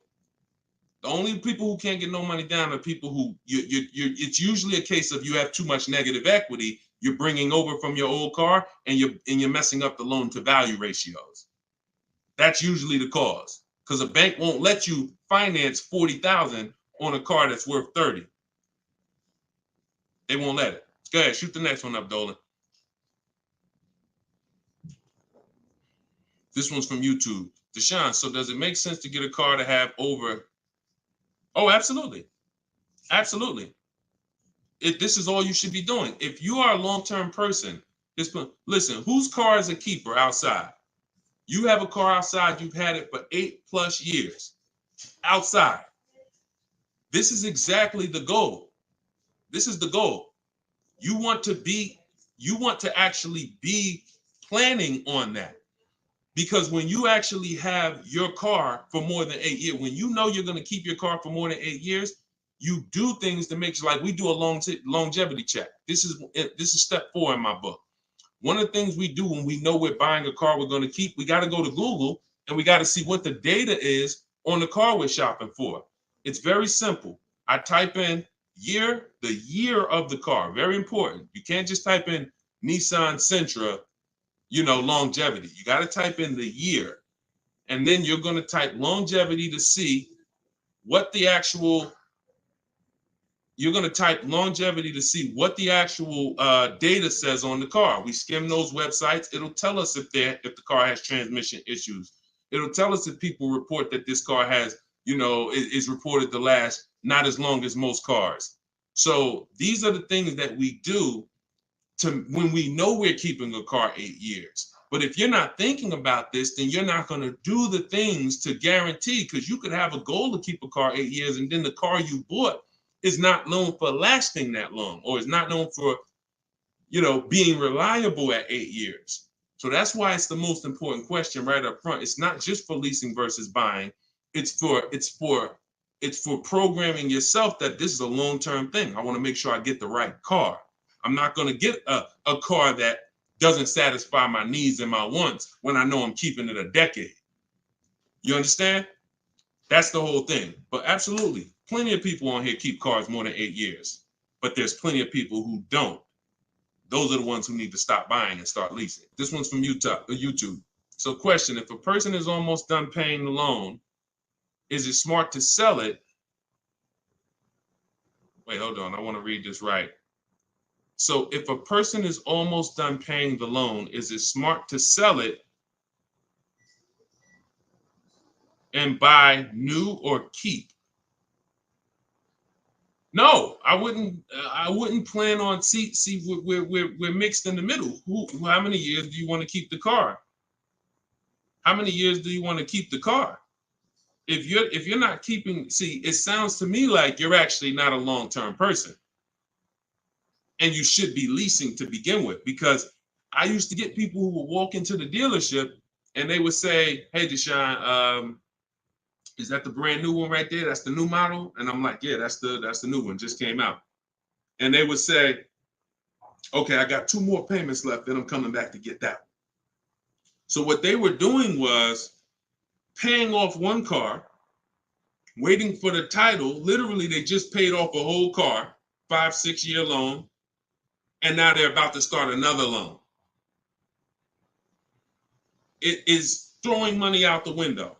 You could actually keep more money if you just opened up your window and threw thousands of dollars out. You would actually lose less money doing that than buying and paying off these cars and then going and starting new loans. Because again, the depreciation is killing you. When you start getting replaced, that same mindset, and you start saying, okay, I'm okay having a payment, because that's usually what's happening. I have a payment, pay the car off, go start another payment. Once you realize that I'm cool with that, but I want a better car and I want to pay less, then you'll be leasing. So I would tell you, it sounds like you're not an 8-year person, you're not a long-term person, and you should start shopping for leases, and you're going to save hundreds of dollars every month, and you'll have better cars because you don't have to drive cars that are out of warranty and be on your own. Okay? Go ahead, shoot the next one up, Dolan. All of this is out of my new book, y'all. Everything you will ever hear me teach. Some of you have watched my watch my social media videos. All of it is based on a formula and a system I created for car shopping. It's a 7-step system for car shopping online. That's why my book is called Cars from Home, 7 Steps to Saving Time, Money, and Avoiding Dealerships. You can all get your copy. You can get your copy for 75% off for the next 30 minutes. In my TikTok bio, in my Instagram bio, it'll be in your inbox. You can use it immediately, and not only immediately, you use it for the rest of your life. Because the reason it's a digital book is because I update the book regularly. Anything changes, I update the book. We used to have Vroom in our, Vroom was in our strategy. They used to get bids. We used to get bids from them. They went out of business a couple months ago. I went right in, I updated the book. I didn't have to say to everybody, hey, guys, you got to get volume 2 of my book, because Vroom's no longer there. So a digital book allows me to continually update and keep things fresh. So you can get your copy for 75% off in the comment section, or you can go to my TikTok bio or Instagram bio. 30 minutes, then the price goes back to $97. Eric Pitts, this one's from TikTok. Can I use the bidding to refinance a car loan? I have good credit now. 100%. 100%. They give you a window. Now, you should only need 2 days tops. You Google every single, and let's talk about refinancing. As many people bid as possible. You got a window of 14 to 45 days. You'll be way under that. It'll weigh as 1 inquiry when you finalize the loan. It'll weigh on your credit score as 1 inquiry. But you must do it because, y'all, why do you think there's companies that just want to loan us money? The money business is very lucrative. There's companies and banks and credit unions that only want to loan us money. They don't sell cars. That should be a hint. There's a lot of money in lending. So what we need to do is take shopping our loan rates seriously.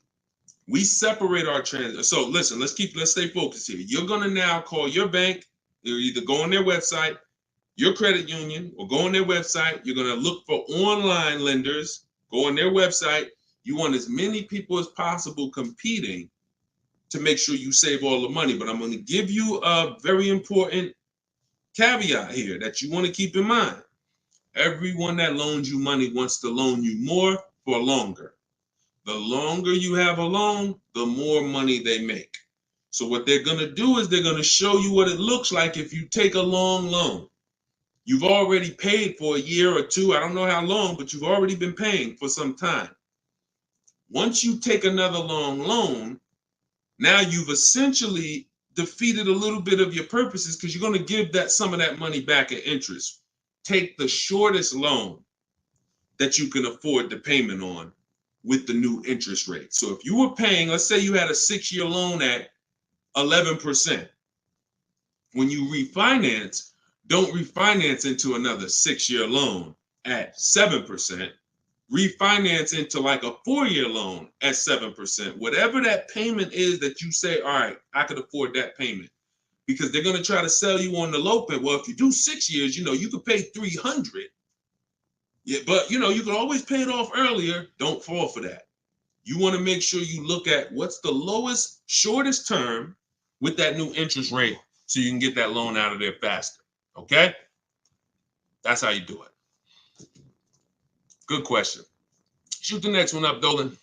All right, so this one's from YouTube. Milton. So back in 22, I purchased my dream truck. 2023 GMC Denali, brand new. I don't depend on trading it and my monthly payment's $1,095. Let's not forget the truck is $83K. Am I paying too much money? Well, I don't know how long the loan is. So you could be paying $1,095 for 8 years. You could be paying $1,095 for 5 years. You see what I'm saying? So that's why payments are not always the important payments. How much did you pay for the truck? You understand? See. It's the price of the vehicle that we focus on, not with leasing. I don't want to see what you got to be. And this is why I want you to have my book, or you got to be locked into what I'm saying, because I'm talking to a lot of different people on here, and your scenario is not another person's scenario. So you can't hear what I'm saying when I'm talking to Milton about purchasing and think, well, I'm shopping for a lease. He said, don't focus on payment. No, different. Okay. So when we're talking about purchasing, the most important thing is how much we paid for the asset. Now, I don't know what you paid, and I don't know how well you shopped. I don't know. So there's no way. And here's the thing. The way we buy cars is by design. We don't know. When you start getting bids, and it's done, I'm going to just assume, let's just say, I'm not going to look at your deal and dissect it, because I don't have enough information to do that. And plus, if the deal wasn't good, what good is it me what good is me? It's your dream truck. What good is it me? I mean, what good am I going to do telling you overpaid for it anyway? So let's not ask questions that could lead to hurt feelings and long-term remorse for our dream truck. But for the rest of you who are shopping, and for the future, because Milton, your family's going to shop, you're going to shop again in the future. The way you've been taught to shop guarantees you never have price assurance. Price assurance means I don't have to ever ask if I could have paid less, because I got bids. Negotiator. If you're not a good negotiator, type me in the comment section right now. Deshone, I'm not a good negotiator. I hate it. I don't like it. I'm an introvert. It's not for me. I feel like I always get the losing end of the stick. I just feel like, people take advantage of me. I'm too soft-spoken. Whatever reason. All right, Susan, I see you. All right, Christoph, I see you. All right, Jay, I see you. Okay, so when we look at negotiating, I'm a good negotiator. I did it for a living. But one thing I know about negotiating, why I will never shop this way, and I don't want you shopping this way, is because you cannot get price assurance. You can't guarantee you pay the least price when you're negotiating one-to-one. When you go into the supermarket and you see you're getting spaghetti sauce, there's 7-10 companies trying to sell you spaghetti sauce. They're all like, hey, hit me this week, Prego, I'm on sale. Vitellini, I'm on sale. Hey, Ragu, they're competing. Everyone competes for our business except car dealers. Everyone wants to compete.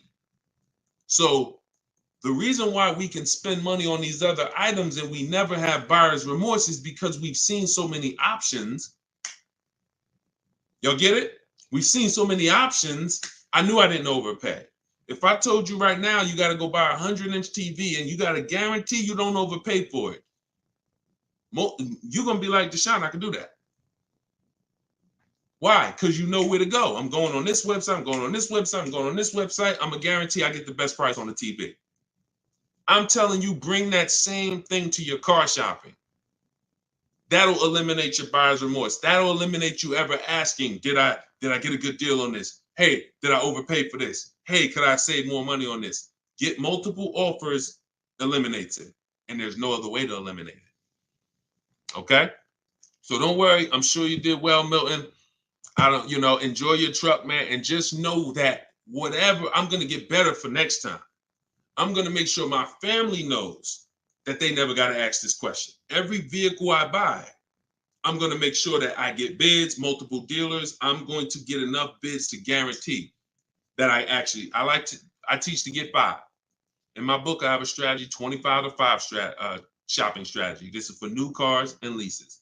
We connect with 25 dealers online. You're using all my scripts. You're using everything I tell you to type, copy and paste in my book.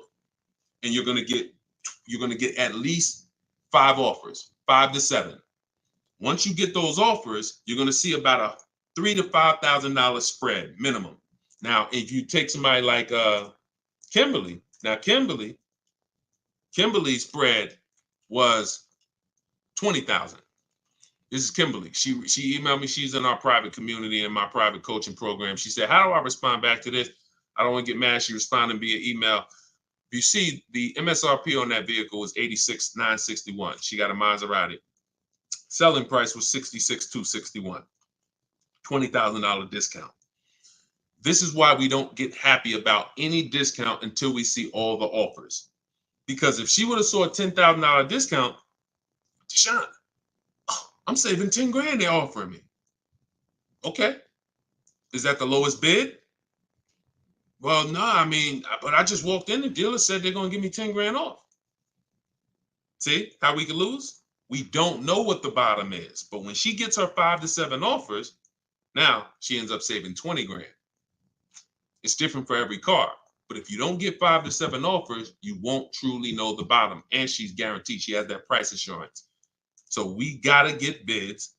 You could do it my way, which is the easy way, 60 minutes from home, using my scripts for new cars and leases, different strategy for used cars, or you could do it your way, which is calling around, stay in your house, call, talk to some sales managers, get 5 bids. It's up to you, but you get my book for 75% off. Get your copy, 75% off in my TikTok bio, and you'll have all my scripts. You use them for the rest of your life. All right, go ahead. Shoot the next one up, Dolan.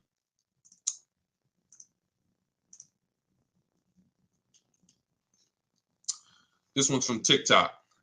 It's 2024. What year should you be looking for if buying?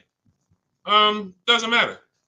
You know, your question is new car or pre-owned car. If you're buying, that's a budget issue. In my book, I talk about something when you get to a values question, because some people, you can only get what you want and need in a pre-owned car for your budget. Some people, you can afford both. And you're like, Deshone, I got a budget. I could afford both. I could get a new one. I could get a used one. Which should I get? That's a values thing. Do you want it? Some people say, Deshone, I get a new car every 10 years. I mean, I only get a car every 10 years. I'm going to get a new one. Some people said, I don't, you know what? I'm going to knock 30% off the price. I'm going to get a pre-owned. It's up to you. But budget dictates usually whether you're going to get a new or used one. But, you know, I would get the best car for my budget if I could afford. Now, here's the key. Here's something very important. Some of you actually look for 1 or 2 year old vehicles. I'm going to tell you why this is the danger zone. You don't know if I don't know what the brand new price is. If you're looking for something 1 or 2 years old, then you should shop for a new one first. Why? You're typically not going to have enough inventory to look at to really get a good gauge. When you start seeing my stuff, you'll see, when you hear me talk about looking at options, multiple offers, multiple options, you'll see we're looking at lots of options very quick and making our decision. When you have only the only way dealers get pre-owned cars is someone trades it or they buy it off lease. And the average time, not many people buy a car and turn around and trade it in a year. So you're going to have a hard time finding a 1 year old car. You might not a lot. You'll find a lot of them. You won't find a lot of them. And when there's not a lot of them, what does that give us? What is the potential for it? Overcharge. If the dealer knows there's not a lot of them, I might overcharge you. Now, here's the problem. Here's why you must shop for a new one first. Let's say the brand new market on that vehicle is my best offer. I could save 5-6 grand. Let's use a vehicle that has like $6,000 in rebates and I end up saving 10 grand. If I could get a new one and save that kind of money, $40,000, and I end up buying it for 32, 33, whatever, 34. Now that's going to dictate the market, because some people will look at that 1 year old one for 32 and be like, okay, I like that price. That's a problem. That's a problem. Because why the heck would I buy a 1 year old one for 32 if the new market is I could get a new one for 34, $2,000 more, I get a brand new one. This only happens when we're looking at cars that are very new, 1 or 2 years old. If you're looking for a 3-year-old one, there's going to usually be lots of options, lots of inventory. 4 years, lots of options, lots of inventory, and you don't have to worry about that. Cool G said you answered my question. That's typically what happens, because a lot of you in here, although there's a couple scenarios, a lot of you in here, you got to realize your scenario is not unique. You have thousands of other people who are in the same exact scenario as you. So if you stay on long enough, you'll usually hear somebody ask a similar question, or you'll usually hear me answer a question you would have asked. But yeah, that's the first thing I would say. Focus on, if you're buying a 1 or 2-year-old one, you always shop new first. We got to know what the new market is to know what we should be saving on a 1 or 2-year-old one. If you're buying 3 or 4 years old, then you don't have to worry about that. Go ahead. Shoot the next one up, Dolan. Instagram. I always think I get a good deal, but then I don't. Bids. You eliminate this with bids. Look, I wish I was coming into your life to tell you you're doing okay.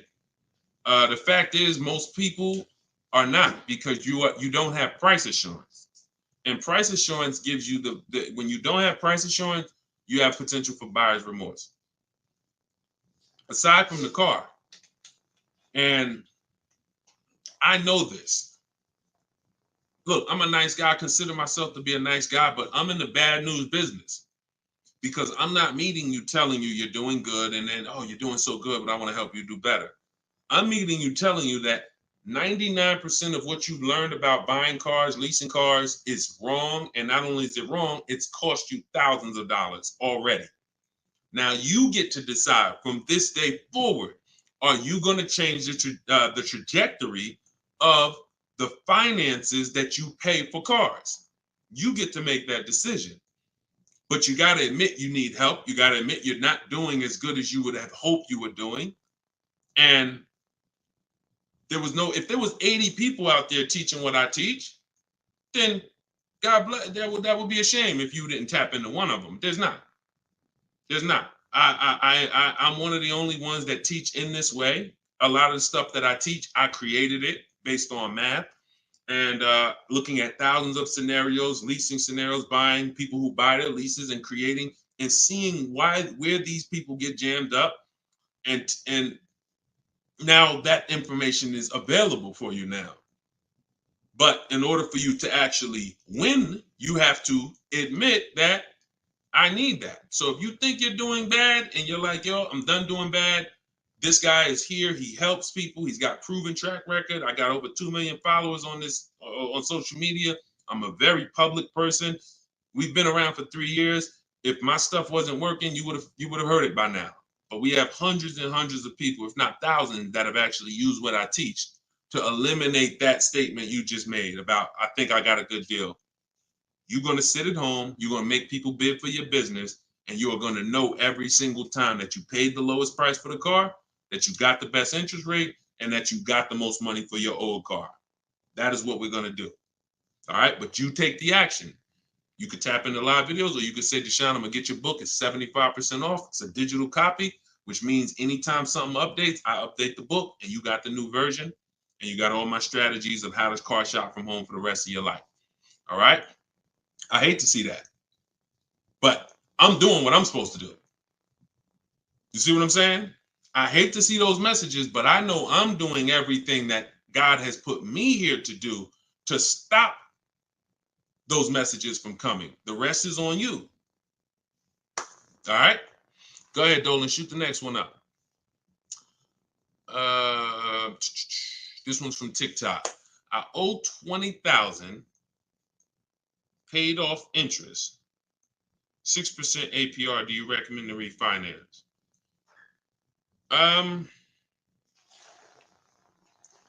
Depends on how low you could get. You know, rates are pretty high right now, but you know, I mean, maybe you don't go through the hassle of refinancing to save, you know, half a point. You know, that's tough. If you can't save a good amount of money refinancing, can't drop your, you know, but at the same time, money's money. So if I could save 1 point, that might save me $500 on my loan.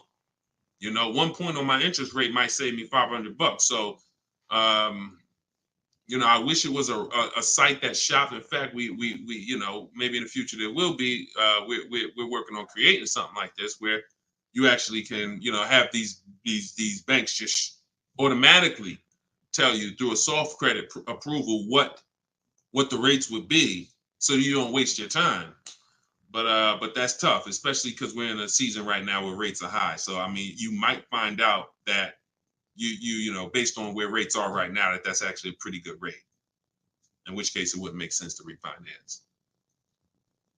I wish it was easier. Trust me, some stuff I wish was easy. The products don't exist. The websites don't exist. So anytime y'all see me talk about stuff like that, like it's because these things don't exist yet. And one day we hope to create them. Go ahead, shoot the next one up, Dolan. Great question. Great questions today. Absolutely, Matt. Yes, it would be great. That's why we're working on creating it. Okay. Yep. Come on, keep typing. We got a good we got a good amount of time left. We're going we'll probably stay on for another 15-20 minutes or so. When is the next time? Oh, when is the best time to purchase a car? Eric, I'm grateful for this information. My pleasure. That's what I'm doing. And listen, shit, look, could y'all run the likes up on TikTok? Tap the screen. If you're getting value out of this, before we answer this question, if you are getting value out of what we're talking about right now, type a $sign. Type a $sign if you're getting value out of what we're talking about. Y'all gotta understand something. Your people are out there suffering. They're losing. Look, in a nice way, I'm telling you, and you are saying to yourself, the more you hear me talk, the more you're saying to yourself, Dad, I've been doing this thing I've been doing this thing wrong. You were taught that. So you saying to yourself, if I haven't been doing half the stuff Deshone is talking about on this broadcast, I could only imagine how much money it's cost me. That's all going through your mind. That's fine. But you're in a place where you can now take action and change.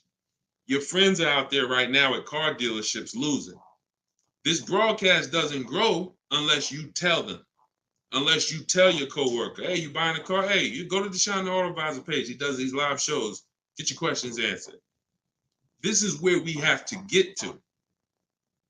This is where we have to get to if we're going to really make a change besides, changing our own bank accounts. That's the goal, but then we go and we help others. So I'm glad to see a lot of people getting value. All right, so let's do this. Let's answer this question. This one's TikTok. When is the best time to purchase a car?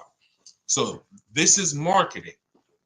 Marketing wants to tell you there's a best time to come in. Now, imagine you own a business where the customers are so trained that they come in the same time every month, no matter what. That's the end of the month. So the car business has, through years and years of marketing, told you the end of the month, the end of the year, best time to buy a car. Imagine that. You got a barbershop and everyone knows end of the month come in, you just get a line out the door. But the fact is, there's no better deals being done that day than shopping multiple offers throughout the month. Here's why. They've told you, well, dealers want to make their numbers. Well, dealers are trying to make their numbers from day one.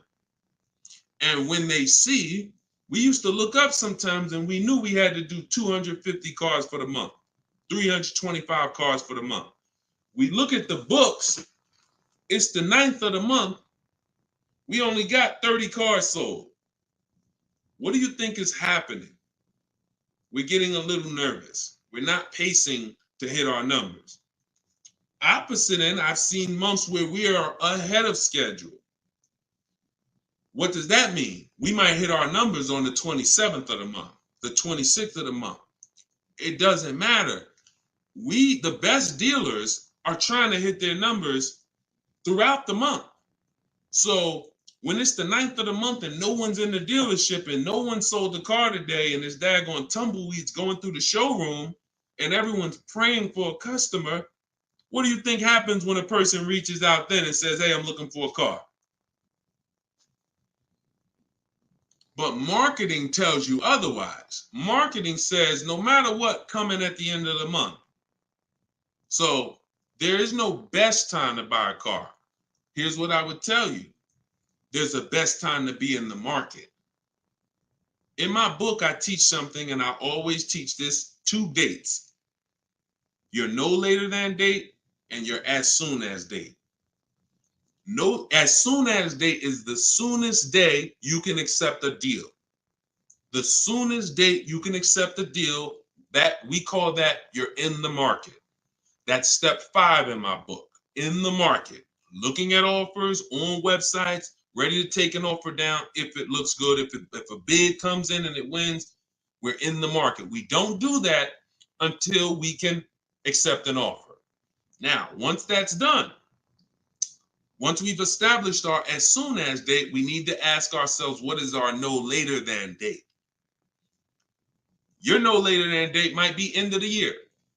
You might be saying, I got a kid going to college. I got to get a car by the time they go in the fall. You might be saying, I get a car by end of this month.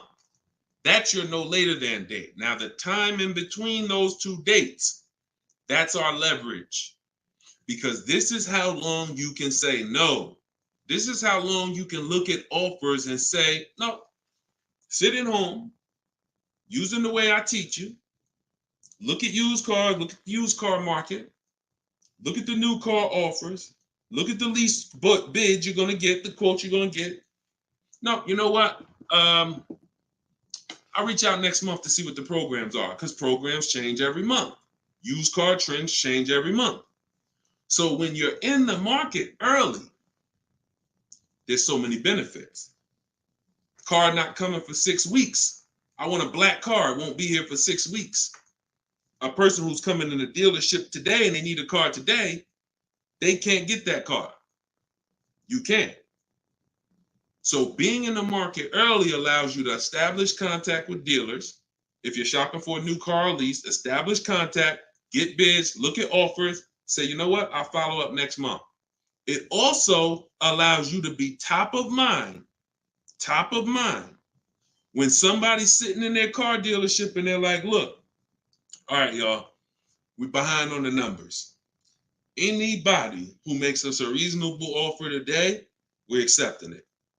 Now, every salesperson goes and looks at who they've been talking to, who couldn't get them to buy with the first offers. They couldn't get them to buy when they was trying to take shots. Now they're like, okay, hey, look, hey, Chris, man, are you still in the market?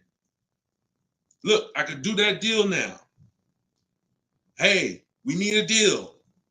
See, when you take advantage of what I'm telling you and you start to understand these 2 dates, that's in my book, and that you'll hear me talk about, you'll understand that sometimes our best deal doesn't come in the first month. When I was shopping for my mother's Mazda 3 years ago, when she got her lease, I entered the market in October. I was looking at the offers. I didn't like them. Next month, I looked at them again. Didn't like them. December came. Dealer I've been talking to said, hey, this is the new programs. Hey, I got this car. This is what I could do. We got a deal. Couldn't do that if I waited until December to come into the market. Couldn't do that if in October, I needed a deal. So there's no best time, in my opinion, to shop for a car because, as I said, beginning of the month could be a great deal. End of the month could be great. Beginning of the year, when you're talking to multiple dealers, somebody's going to say, I need to sell a car immediately. That's why we do this from home. But the best way to buy a car, in my opinion, is to know these 2 dates and to use that time in between those 2 dates as your leverage to say no. All right? Look, I can't give you short answers. Look, I'm a put that one up. We're going to go to that question now. We're going to go to this one on Instagram now. But understand, this is why we have been losing short answers for major 5-figure items. Got to give you the long version. Because once you learn it, once you see, this is repetitive. Once you get one car, two cars using the cars from home strategy, you're going to see. See, that's why when the first time you use this stuff that's in my book, first time you use the car from home strategies, whether you're using them manually or whether you're like, Deshone, I want to use exactly what you say, your scripts, I want to do it your way, doesn't matter. Once you see, I do this over and over. Your first deal might take you 90 minutes, two hours, because you're just learning which websites to go to. We don't go, if you don't see me say go to this website, don't go to it. It's a waste of time. But once you see, you're gonna be like, okay, rinse and repeat. You'll go from getting cars in 2 hours to 90 minutes from home to 60 minutes from home to me, I can get any car I want. I can find out the best deal in 45 minutes. Copy and paste, copy and paste. My Infinity truck I got took me, once we decided what we want, I spent no more than 60 minutes online to make sure I got that vehicle, saved 42% off the price when it was new, 3 years old. So this doesn't take you long. That old way that you were programmed to use, that takes you a long time. That's headache. This is 60 minutes from home. That's what I want for you. Go ahead, shoot the next one up. Shoot that Instagram question up, Dolan. All right, how do I get quotes from car dealerships to take with me to take in my lease? I will be leasing another car. This is without having a credit check run. Yep, we never need a credit check to get quotes. Now, some people will tell you that. Now, if you're at home, then you'll see when you're at home, there's a script that I use when a dealer says they don't do something, and we require all our customers to be here to get a quote. Okay, well, I'm talking to a couple of dealers. No one else has said that. Should I remove you from the list? See what I'm saying? You're gonna see when you're using Deshone scripts, you saying what I would say. you see what I'm saying? So if you are in a dealership, I can't help you. I don't even want to even talk about that. I'm not going to tell you how to go, and it's like oil and water. Somebody called me back when I was first coming out the business and I was first starting this education business, and they said, Deshone, somebody told me to call you. I'm in this Toyota dealership, man. I'm trying to see how do I get the price down on this car? I said, get up and walk out. Get up and walk out. Because if you're in an 80% dealer, you can't, no matter how much they take off, you lose. The only way you're going to win is to sit at home. I can't tell you how to mix the old way of shopping where you have no leverage, where you have no price guarantees, where you leave, no matter what price you get, you always wonder, could I have done better? I can't tell you how to mix that with what I teach. But if you're willing to unlearn that and say, okay, that's what the car business taught me. That's what I learned it from my parents. That's what the car business taught my parents. But no, we're going to do this. I'm going to use what Deshone teach. This is a car salesman, 14 years. Now he's educating us from an insider standpoint. You come out of that and you sit at home and you call and you could do it manually. You could do it manually. I can't twist anybody's arm to get this book for $24.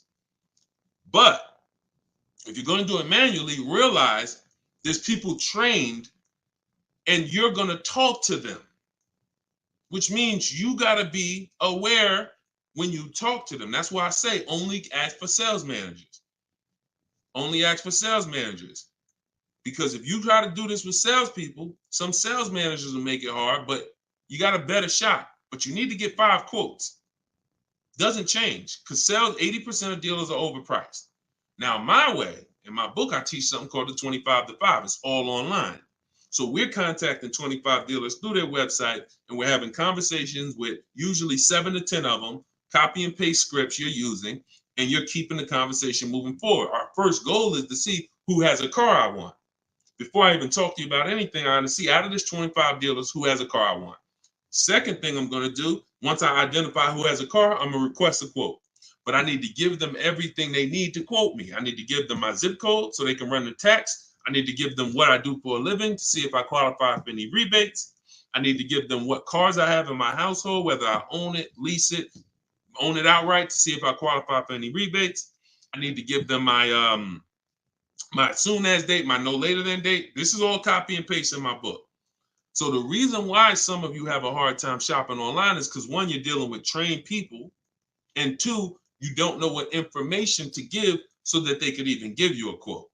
So if you're giving, so my book, you're using copy and paste, and we're never talking about credit. It's not even a question. In fact, one of the things we say in one of my templates is assume tier one. So we're assuming tier one, getting our offers, and then we are not letting anyone run our credit. This is not just for leases.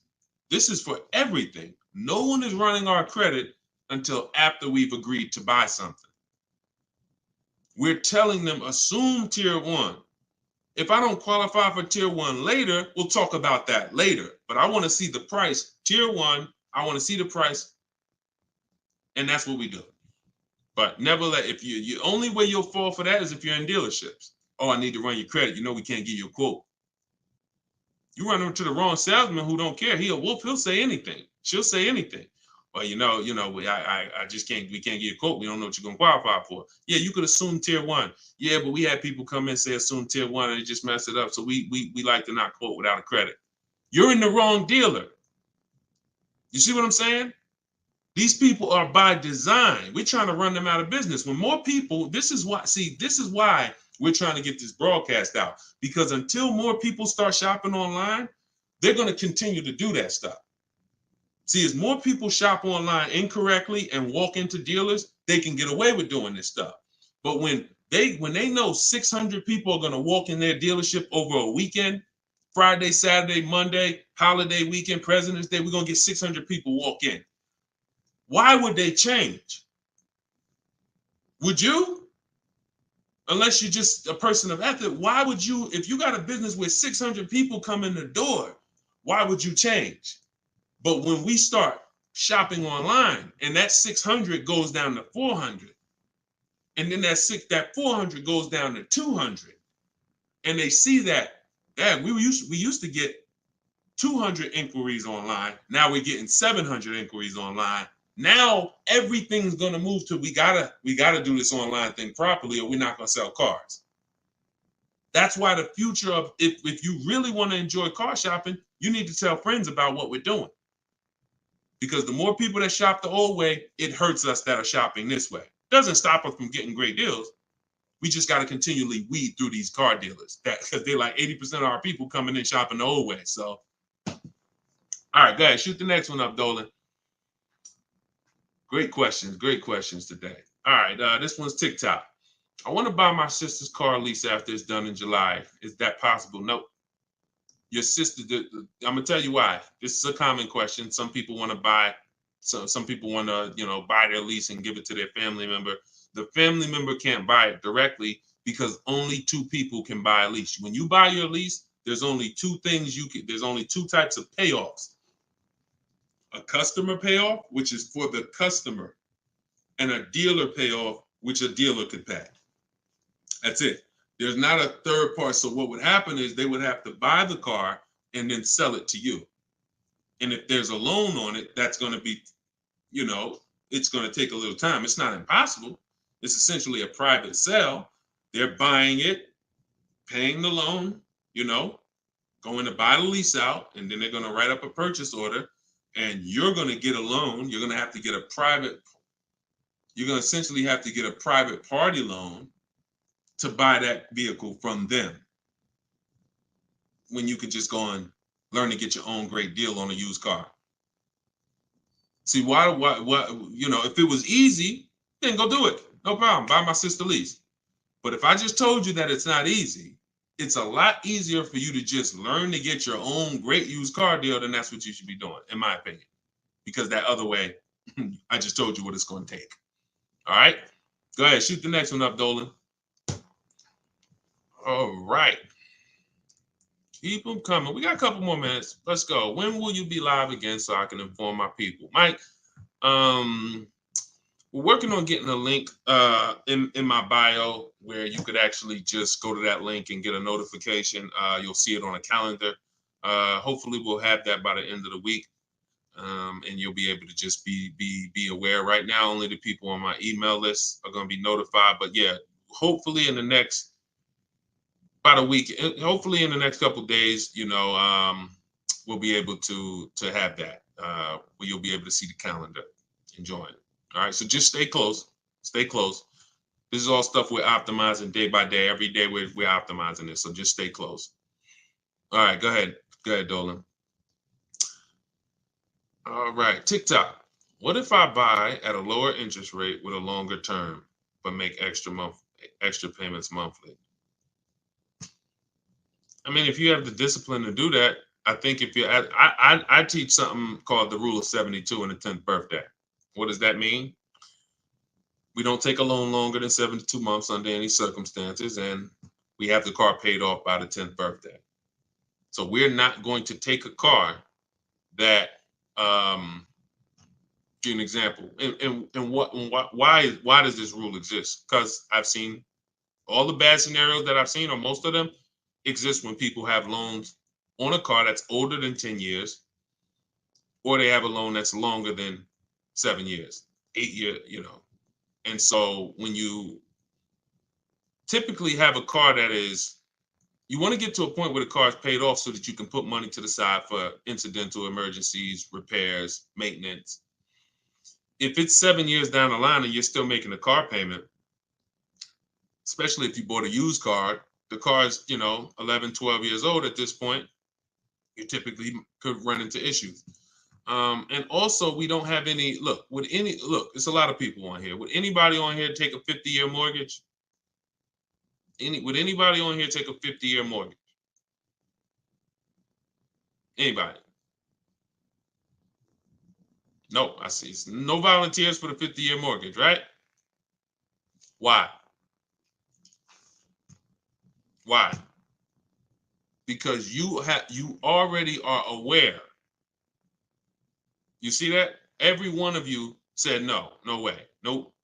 You already are aware that when it comes to home buying, there is a limit. You're trying to force this.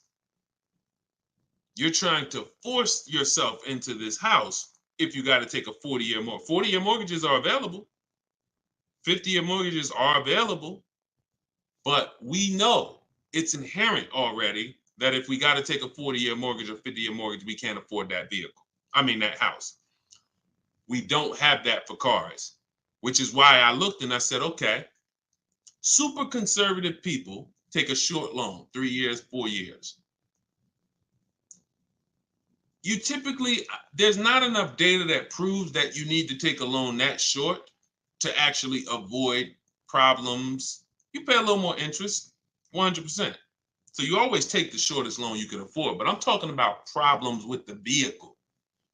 I'm not talking about interest. You got to combine what the nightmare stories is not, I paid on a car for 6 years and I paid that much interest, because interest can be fixed with refinancing. The nightmare story is my transmission's having problems and I still got 2 years of payments left on the car. Car's in the shop and I still got a payment. If you've been in that situation, you understand how car's in the shop right now, can't drive it, and that bank wants their payment every single month. We're trying to prevent that. And we're trying to prevent you getting to a point where you can't put enough money to the side to make sure if God forbid something happens to the car, you have the money, you have the cushion. So we use a safe marker, which is 6 years. But we combine that with the age of the vehicle, because I've seen people buy a car knowing they can't afford it, but they're buying an older one. Deshone, I want to get that BMW. Deshone, I want to get that Jeep, that new Jeep. Deshone, I want to get that whatever. Okay. But the one you want, in order to get it where you want it at, you got to take a 7-year-old one. 7-year-old one, you need to pay cash for that vehicle. Why? Because what you're going to do, if you tie a 6-year loan to that 7-year-old vehicle, now that vehicle's 13 years old before it's paid off. So when that transmission goes, or when things start happening because the vehicle's 9 years old, 3 years, now nightmare. So I had to create these boundaries. You don't have to use them. You can step over them. It's okay. But now you know there's boundaries. See, I'd rather you know. If you get my book, you get your copy, you get your book, Cars from Home, you'll see full of boundaries. Full of boundaries. Strategic moves, strategic shopping, ways to look at car. Okay, when I'm buying a used car, I need to make sure the Carfax look like this. I need to make sure that boundaries. You've never had them. So if you step over them now, at least you know you're stepping over a boundary. At least you know you're taking additional risk. See, if there's no speed limit, how do we know we're speeding? Once they put, oh, speed limit 65. Okay, now I know when I step over that, I'm breaking a boundary. So this is what we are bringing to car shopping. Based on horrible circumstances that we're trying to help you avoid. Like buying a car and then it breaks down and you still have a loan on it. So that's the thing. Rule of 72 on the 10th birthday. We don't take a loan more than 6 years, and we have to have a car paid off by the 10th birthday. So if we're buying a 5-year-old car, we can take a 5-year loan. If we're buying a 6-year-old car, 4-year loan. If we're buying a 3-year-old car, then we can take a 6-year loan. Not a 7, because we're not going past 6 years. So we can't have the age of the car and the years of the loan be more than 10. That's going to create a lot less risk. Now you said, Deshone, I can't get the car that I want with a 6-year loan. I can't get the car that I want. That means you, in our minds, you can't afford the car. You can do what you want, but at this point, if you got to get a 7-year-old car and you got to put a 6-year loan on it, you can't afford that car. You can go do it because you're grown. You can do whatever you want, but you're taking a lot of risk. And that's all I want you to know. So if God forbid something happens, or if it doesn't happen, you're like, man, I made out. That was a little risky. But if something happens, you can say, Dad, took a little risk and I shouldn't have. You understand?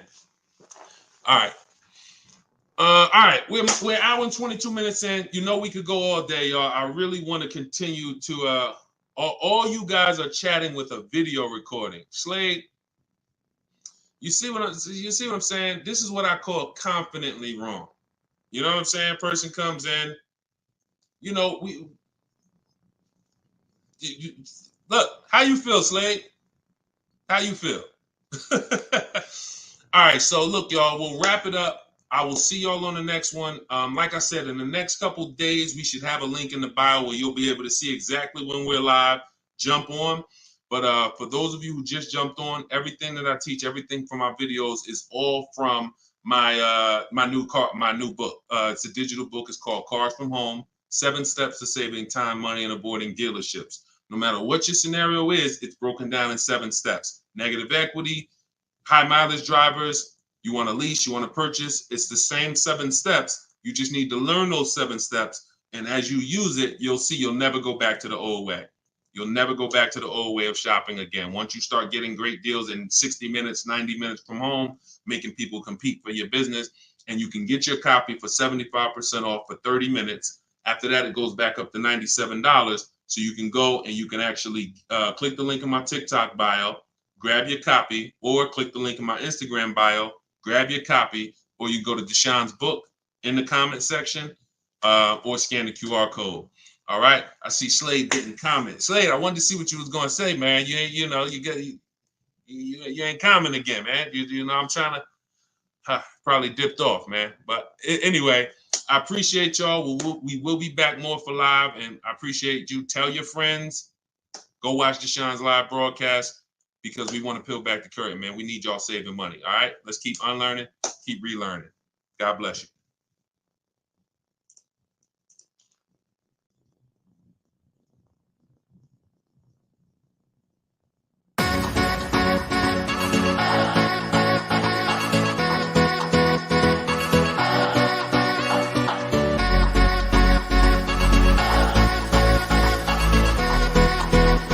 The worst possible thing you could say when you walk into a car dealership. I spent 5 years with Mercedes-Benz, 5 with General Motors, and the worst thing a person could say when they walk in is, if you could just get me to this payment, we got a deal.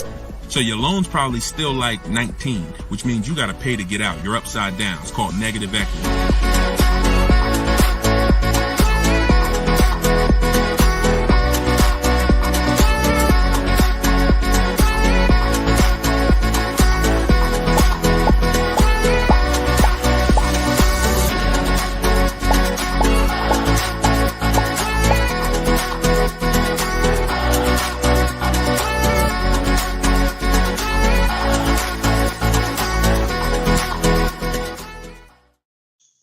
welcome to episode 3 of Car Shopping Questions and Answers. I'm your host, Deshone the Auto Advisor. I am the author of Cars from Home, 7 Steps to Saving Time, Money, and Avoiding Dealerships. I'm also the creator of the Cars from Home video library and the Cars from Home Insider Coaching Program.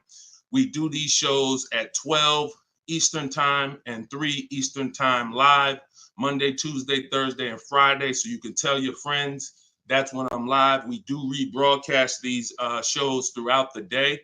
So if you miss them, you could always catch the rebroadcast. But we're live right now on all 4 platforms. If you're on YouTube, please hit the like button and subscribe if you want to continually get the best car shopping information from an insider. I left the car business in 2020 after 14 years. And now what I do is show you how to car shop strategically from home and how to get great deals in as quick as 60 to 90 minutes. So start typing your questions. I got my man. I see you, Just Blaze. Great to see you. I see you, Alexia. I see you, Jesse. Start typing your questions. We're going to have my man Dolan, who's moderating in the background. He's going to bring all these questions in from all 4 platforms. So, oh, by the way, the show is sponsored by my new digital book, Cars from Home, 7 Steps to Saving Time, Money, and Avoiding Dealerships. You can get your copy for 75% off as part of our launch in my TikTok bio, in my Instagram bio, or you can click the link, Deshone's book, or scan the QR code. Let's throw that QR code up for them, Dolan, so they can actually see it if they're watching on a television. And let's get down to business. We're going to be here for about an hour. I'm going to try to get through as many questions as I possibly can. So whenever we get the first one, Dolan, you can throw it up on the screen and let's get busy. Shout out to the sharers too. I appreciate everybody who tags friends and invites people to the broadcast. We really appreciate you. Is there a different approach for no trading? I have a very old used car. Absolutely. So you can skip that step. So many of you know that step 2 in my process is to do an equity assessment, but that's only if you're replacing a car. The reason why you must do an equity assessment is because sometimes you'll find out your car either has equity or if it's paid off, it's worth a couple $1,000s, in which case that goes into your budgeting. Now, you might put that money in your bank account and make your new car deal with no money out of pocket, or you might choose to apply a portion of that or all of that to your next transaction. But what I don't want you to ever do is wait until you get to the dealership that you're going to get the car from and then let them be your first offer on your current car. So if you don't have a car that you're replacing, then you would simply skip that step. You wouldn't skip step 1, which is the most important question. This is when you're asking yourself how many years you're going to keep the car. But you skip step 2, the equity assessment, because you don't have a car. Now, in your case, if you have a very old car, you still probably want to list that car on Facebook Marketplace because it's still worth something, unless you just want to keep it around your household. But if you don't have a car to replace, then you would simply skip to the budgeting step. And in which case, when you decide whether you're buying or leasing, you would be moving towards your budgeting, whether you're leasing and assessing how much the car you're going for should lease for, or whether you are purchasing and you are budgeting to see how much car you could afford based on whether you're going to pay cash or based on whether you're going to get your loan. So that's just a step you skip. Great question though. Okay, go ahead, Dolan, shoot the next one up. Does MSRP include all of the dealer fees? No, it doesn't. MSRP on a new car. Could y'all keep running those likes up on TikTok? Welcome to the new people. Type your questions. We're live. It is like we're 100% live on Tuesday. So start typing your questions and we'll get to you guys. But start tapping the screen so we can shoot those likes up and let TikTok know that we're talking serious business over here. Thank y'all. I see y'all running them up. Okay. Does the MSRP include all dealer fees? So it depends on what dealer. Usually no, because 80% of dealers, as I say, we have about 8,000 people that we've worked with since 2021, between the people who've gotten my book and the people who've used the video library, the Cars from Home video library. We get people data from all around the country. And what we see is about 80% of dealers are overcharging you. whether they're not giving you the discounts that their competitors would give you, or whether they're marking the MSRP up with bogus fees that they will try to convince you need to pay if you want to buy from them. So the only way that, if you're talking about, like, let's say I'm shopping for, Toyota Highlander. When I'm looking at for example, let's say I'm shopping for a Toyota Highlander and I'm going to lease it. When I'm budgeting for a lease, our goal is to always assume about a 1.25% lease. So what I would do is I'd take that MSRP, let's say it's $48,000. I'd multiply that by 0.0125. That's going to be $600.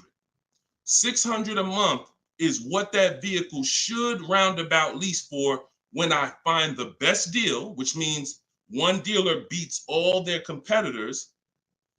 And I'm not going to assume this to be the best deal, because we've had people who got 1% leases or 1.1% leases. We've also had people who get the best offer is going to be 1.4%. But what we're doing is we're using that middle portion. Some of you know 1.5 is the absolute max. You don't want to pay over 1.5. If I took that same vehicle, we'll do a lease scenario and then we'll do a purchase scenario.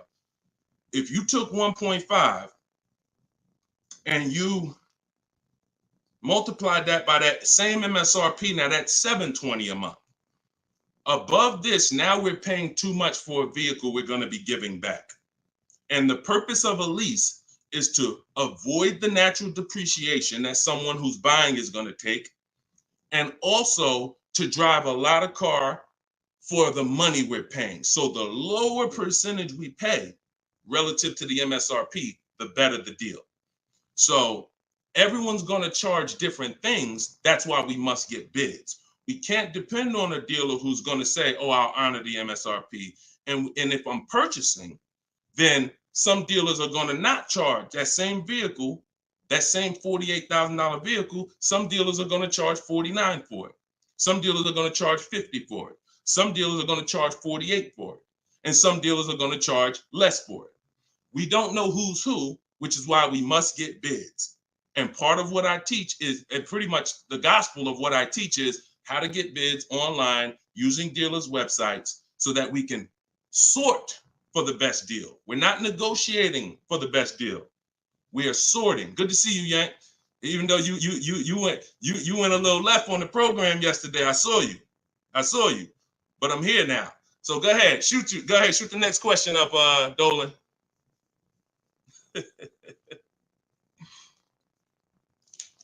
Okay, this one's from YouTube. Brandon, I have good credit, but for some reason they always tell me I need a cosigner. How do I get around that? If you're purchasing, you want to control your financing first.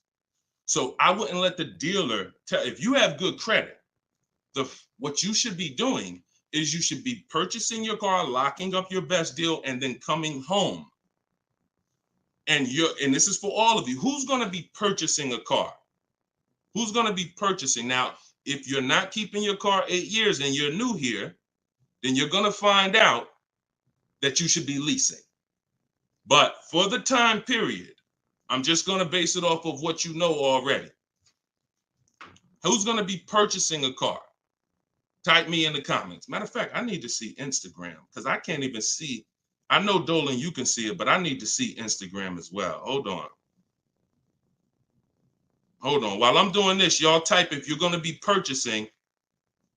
Okay, I see you, Brandon. All right, hold on one second. Let me get to Instagram. All right.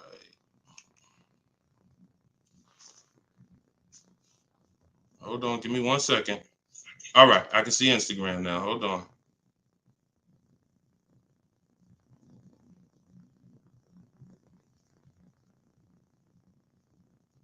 Give me 2 seconds. Okay, here we go. So if you're going to be purchasing, let me mute that. Yeah, I see you. She's like, please see us. I see you, LA Connects. Now I can see you. Okay. So if you're going to be purchasing, then what you're going to be doing is actually getting you're going to get your car. Do not let anyone touch your credit. No, this is for all cars, Crows. Just stay put. We talk about new cars, leases, and used cars. Stay put. Like, we got lots of people on 4 platforms. So you never want to let anyone touch your credit until you have already found your car. This is the mistake that you make, because dealers are going to try to get you to commit to them. And when they try to get you to commit to them, you have to be sharp enough to know, under no circumstances are you running my credit before you win the bid. Now, if you're doing it my way, you're not even in the dealer. But once you find your car, you are going to lock that car up. You're going to get a purchase order, a buyer's order. That's that long form receipt saying your information, the car, the price you paid for it, and you're going to take that home now. And that's when you are going to now go online or go to your bank or your credit union's online website, and you are going to now do hard inquiries and let all of these people access your credit so that they can bid for your interest, for your loan. So we want to guarantee we don't pay more than we could have in interest in our loan. So you're going to bring that home. You're not going to let the dealer be your first option for financing. Once you do this, I call this the bank bidding war. Experian lets you do this. The credit bureaus let you do this. And once you do this, you're going to now get multiple bids, go to online. You want to be on Google, online lenders, everybody you can actually get in touch with, and everyone who bids, who does loans, let them have a shot at it. If you do this within the 2 days that I'm teaching you to do it, it's going to weigh on your credit like one hard inquiry. You'll see all the banks listed, but the effects on your score will be the same as one hard inquiry. This is called rate shopping. So you come home, you let them access. Now, as soon as you get the best offer, that's when you are now going to call the dealer who you have the car locked up with. And that's when you're going to say, hey, I got this offer. Now, if you can beat it, I'll give you the business. Okay? That's how you do it. That's how you guarantee. And if you look at that process, it'll work every single time. And your goal is to make sure you never leave any money on the table with a lender. And if you do that with the dealership first, you're going to leave money on the lender and on the table. And you're at their mercy. That's the bank bidding war. All right? Go ahead, shoot, and feel free to ask any follow-up questions. Go ahead, Dolan, shoot the next one up. This one's from Instagram. How do I get out of negative equity? There's 3 ways. 2 of them lead to a car, 1 of them don't. First is you do an equity assessment. The equity assessment is when you call the bank, find out your payoff. Once you get your payoff, you're going to go to, this will take you 20 to 25 minutes to do. Everybody who has negative equity, focus on this right now. You're going to go to CarMax.com, Driveway, Carvana, Kelly's Blue Book Instant Cash Offer. Do not use KellyBlueBook.com. Kelly Blue Book Instant Cash Offer.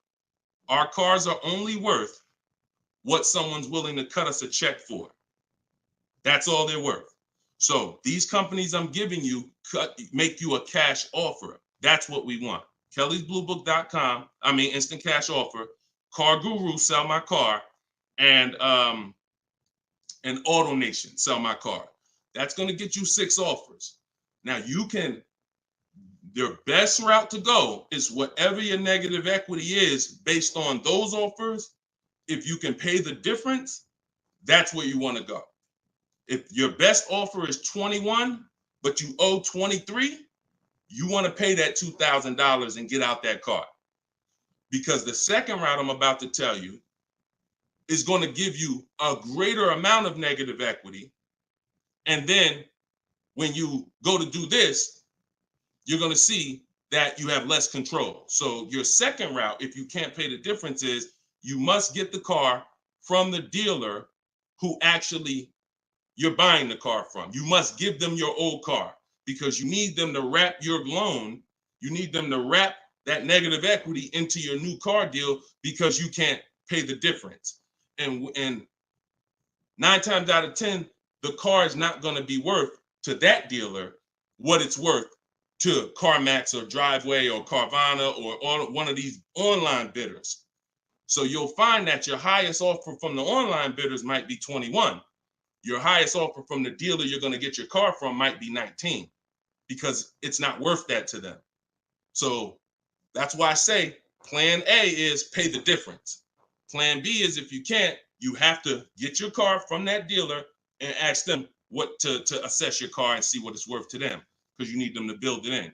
Now, if your negative equity is too much, if you have too much negative equity, then you're going to have a problem getting out because you're going to have you're going to mess up the loan to value ratio. You can't move 15 grand over on top of a $30,000 car and expect the bank to approve it. They're going to require you to put money, in which case you got to stay in that car. You either got to put the money down to get out, and if you know, or you got to stay in that car and pay down that balance. Those are the only two ways. And the cause of negative equity is you don't understand leasing. 9 times out of 10, I've been doing this since 2006.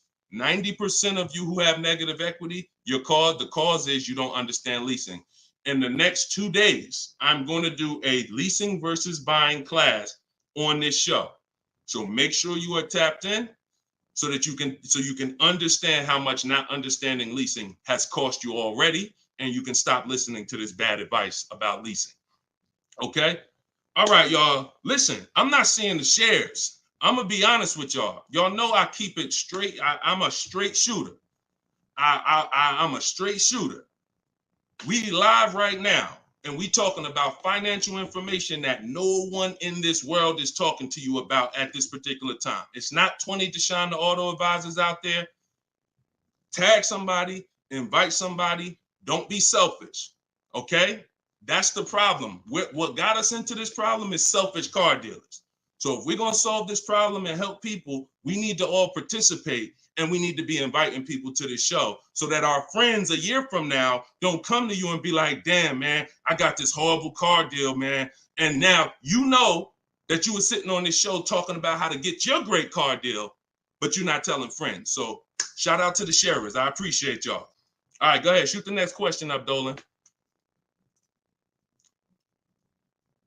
I see you, LA Connects. Appreciate you. Let's go.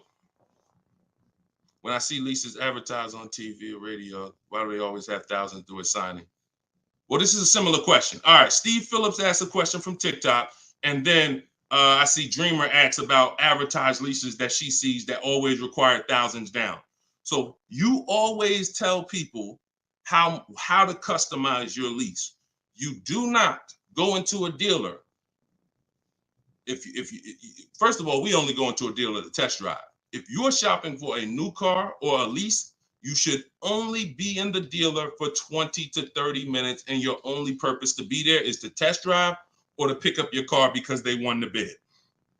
This is what I teach. This is all in my book, Cars from Home, 7 Steps to Saving Time, Money, and Avoiding Dealers. You can get your copy for 75% off in my TikTok bio, in my Instagram bio. It's a 7-step system for leasing, purchasing, new cars, used cars, everything. But part of this particular way, we shop. Shopping is not buying. And what the car business has taught you to do is mix the two into one. You go shopping to decide what you want. That's the purpose of shopping, y'all, to decide what you want. Deciding what you want is test driving, making sure your kids can fit in the car, making sure it has enough room, making sure it feels good. Once you decide what you want, now you're coming home and you are emailing them through their website, and you're going to request your offer. So you are not ever going to say, work me up a lease, Mr. Car Dealer. If you say work me up a lease, they're going to work you up a lease based on probably a couple thousand down, probably leave out the tax and the fees, and you're going to deal with that nightmare of traditional car shopping. You are always going to request your leases with no money down, zero. Now, I want y'all to remember this. We do not want to use this term anymore, down payment. We want to start using, remember this, and I want y'all to write it after I tell it to you. Total out of pocket. Total out of pocket. Or you could put TOP. All right? Everybody who's locked in, I want you to type TOP. Okay? Type TOP. I want to see the people that are locked in. If you've been in my master classes, we're about action here. We're not about casual nothing. No one's fighting for your money if you're not. No one, you're not going to casually save $5,000, $10,000 and avoid this if you're not locked in. Okay, type TOP. I see you, Dreamer. I see you, Daryl. I see you, Brittany. All right, I see you, Jay Buggs. All right, I see you, Patrice. I see you, Instagram. All right, Instagram and TikTok locked in. I don't see Facebook and YouTube locked in. I'm just telling y'all. I'm gonna start calling some of you out because you're not gonna win if you're not locked in. This is big money, and there's a $1 billion industry that is depending on you staying stuck in the old way you buy cars. So TOP, I see you. That's the term. No longer do you say down payment when you're talking to dealers. I see you, LaDonna. Way to represent Facebook. You are gonna say total out of pocket. Because total out of pocket means, Mr. Dealer, this is the total amount I'm giving you. Down payment can be mixed up. Down payment can mean, oh, $2,000 down plus tax. $2,000, no, it's different than out the door more. That's a different term. There is a place for out the door price. But in this particular case, we are using total out of pocket when we are contacting dealers to request our offers. First payment is the only thing we are putting out of pocket when we're getting lease offers. So we are getting, it does not mean we're not going to add additional money later, but it does mean for the offers that we're going to look at, I need my first month's payment out of pocket, and then you give me your offer. What that allows us to do is divide that monthly payment into the MSRP of the car and get that formula that I was talking about 10 minutes ago, that 1% formula, that 1.2%, that 1.5%. You can only work this with first month's payment out of pocket. So we dictate how we want the quotes. And if somebody says, hey, 2,000 down, you're still going to come back to them and say, hey, please resubmit the quote to me with only first month's payment total out of pocket. See, car dealers, we understand those terms. We know what total out of pocket means, but what we're depending on is that you don't understand what that means. The 80% of dealers are depending on the fact you don't understand what total out of pocket means, and they can just flip it up on you. So that's what we do. It's not about advertisements. Let me show y'all something before we move to the next question. Get the next question ready, Dolan. I'm going to show you a deal that somebody in the Cars from Home library made, somebody who uses my stuff. Don't shoot it up yet. Not yet, Dolan. Hold on. This is Charles. Charles got a Hyundai Palisade. $48,000 vehicle, $48,595. We always request our quotes with 12,000 miles per year, always. If you're going to do, Deshone, I do 18,000. Then you're going to adjust your mileage after you find your best deal. You're not going to do quotes for 18,000, always with 12. And then once we find our best deal, then we're adjusting. But Charles got $597 on a $48,000 vehicle. That's all he gave them, $597. So if he had depended on advertisements, he'd never get this deal. Hyundai Palisade like that, that's probably $597 with $3,000 out of pocket plus tax and fees. What am I trying to tell you by showing you this? Great deals are not advertised. Great deals are never going to be advertised. Great deals are made in the background. No one knows about them. Dealers don't even want to make them. They're sitting there saying, hey, listen, can you get them? They're talking to the salespeople. Hey, can you get them to come up a little more? Can you get them to pay another, $50 a month, $40 a month? Can you get anything out of them? No. All right, go make the deal. That is what a great deal is. Not something that you're going to see on commercials advertised to hundreds of thousands of people. So forget about commercials. Commercials are for people who don't mind overpaying. People who shop for deals the way I'm teaching you to shop, our deals are never going to be advertised. In fact, when you go pick up your car, they might tell you, listen, Listen, I'd love for you to send me some friends, but don't tell them what you're paying, because I can't duplicate this deal. This deal, I can't, I don't want to do a deal like that. So that's what we do. We customize our quotes. We don't let other people customize them. And you can do deals with no money down all day long. Go ahead, shoot the next one up, Dolan. Great questions so far. Let's go. Keep the questions going. Let's go. Listen, right now, we got at least another 45 minutes. We're going to get through as many questions as possible. So let's go. This one's from Instagram. How can a person with not great credit get a good deal? You got to understand, if you don't have great credit, the only thing you should be overpaying for is interest. You got to separate your car from the loan. Your bad credit or your not perfect credit is between you and the person lending you money. Not between you and the dealer.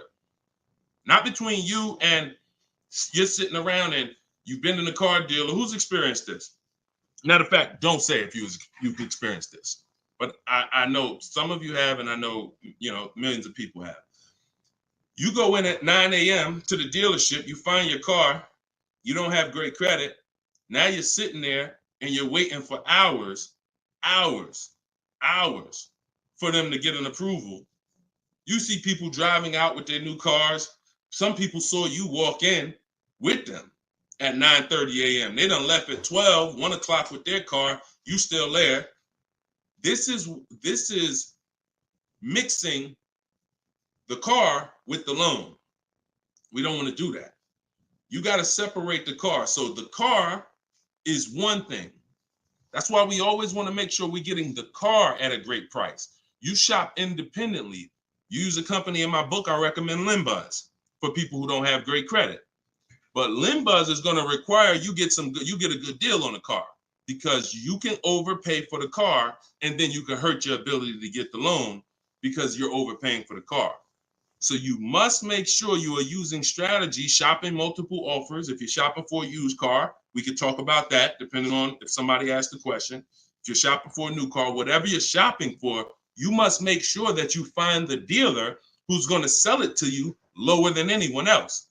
Now, once you find that, you're going to independently have your financing. And if you don't have good credit right now, one of the companies I recommend is Limbuzz.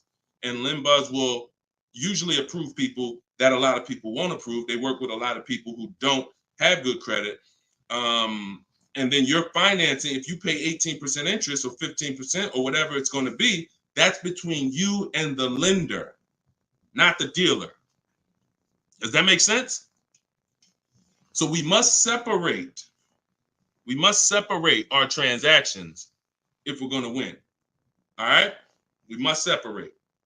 Go ahead. Shoot the next one up, Dolan.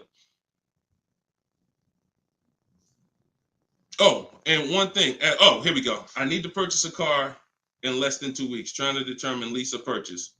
Easy. Who wants to know beyond a shadow of a doubt whether they should lease a vehicle or purchase? Type me if you're just like, Deshone, I've heard this, I've heard that, but I really want to know what's best. All right, All right, I see you, Tavy. I see you, Veronica.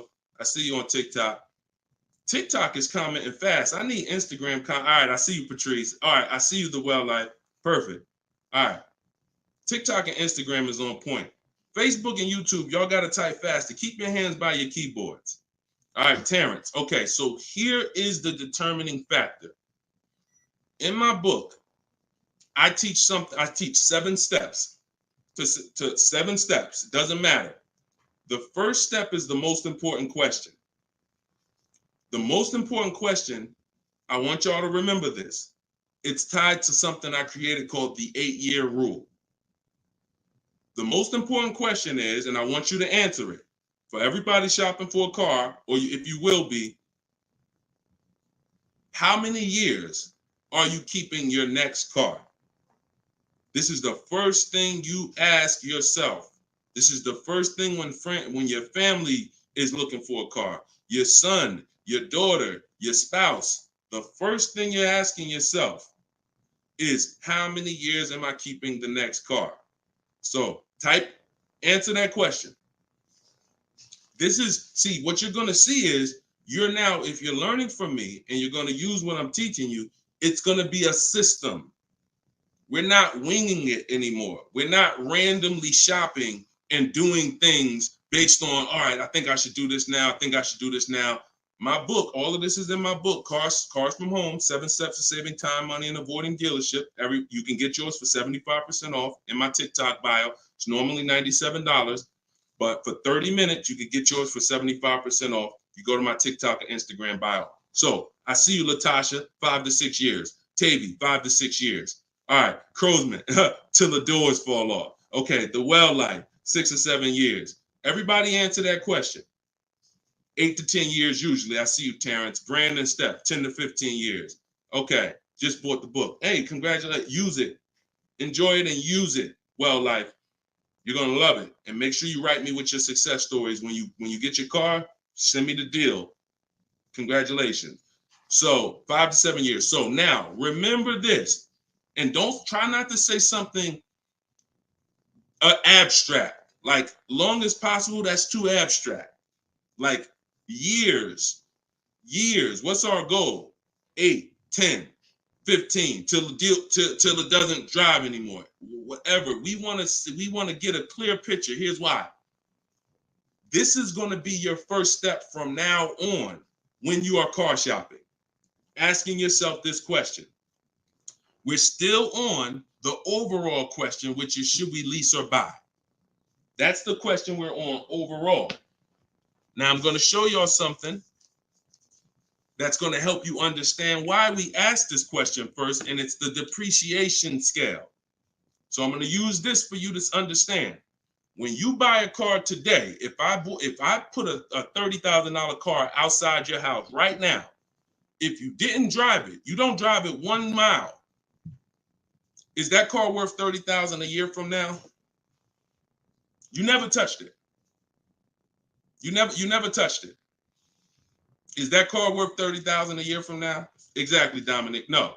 Okay, Veronica. No. Okay, Crowsman. No. So we understand Wu-Tang Land. No. That's your first lesson on depreciation. That's something called the unseen expense. This is the expense most people are not trained to see. That's why they buy their cars and think, oh, I could just drive as much as I want, and it doesn't matter. I'm not paying for the miles. You are paying for the miles. Let's go deeper with this lesson. Now, if you don't drive it 1 mile, we all agree it was worth $30,000. A year later, it's probably worth $25,000. We didn't touch it. Now, if we drive it average miles 12,000, it's probably worth $22,000.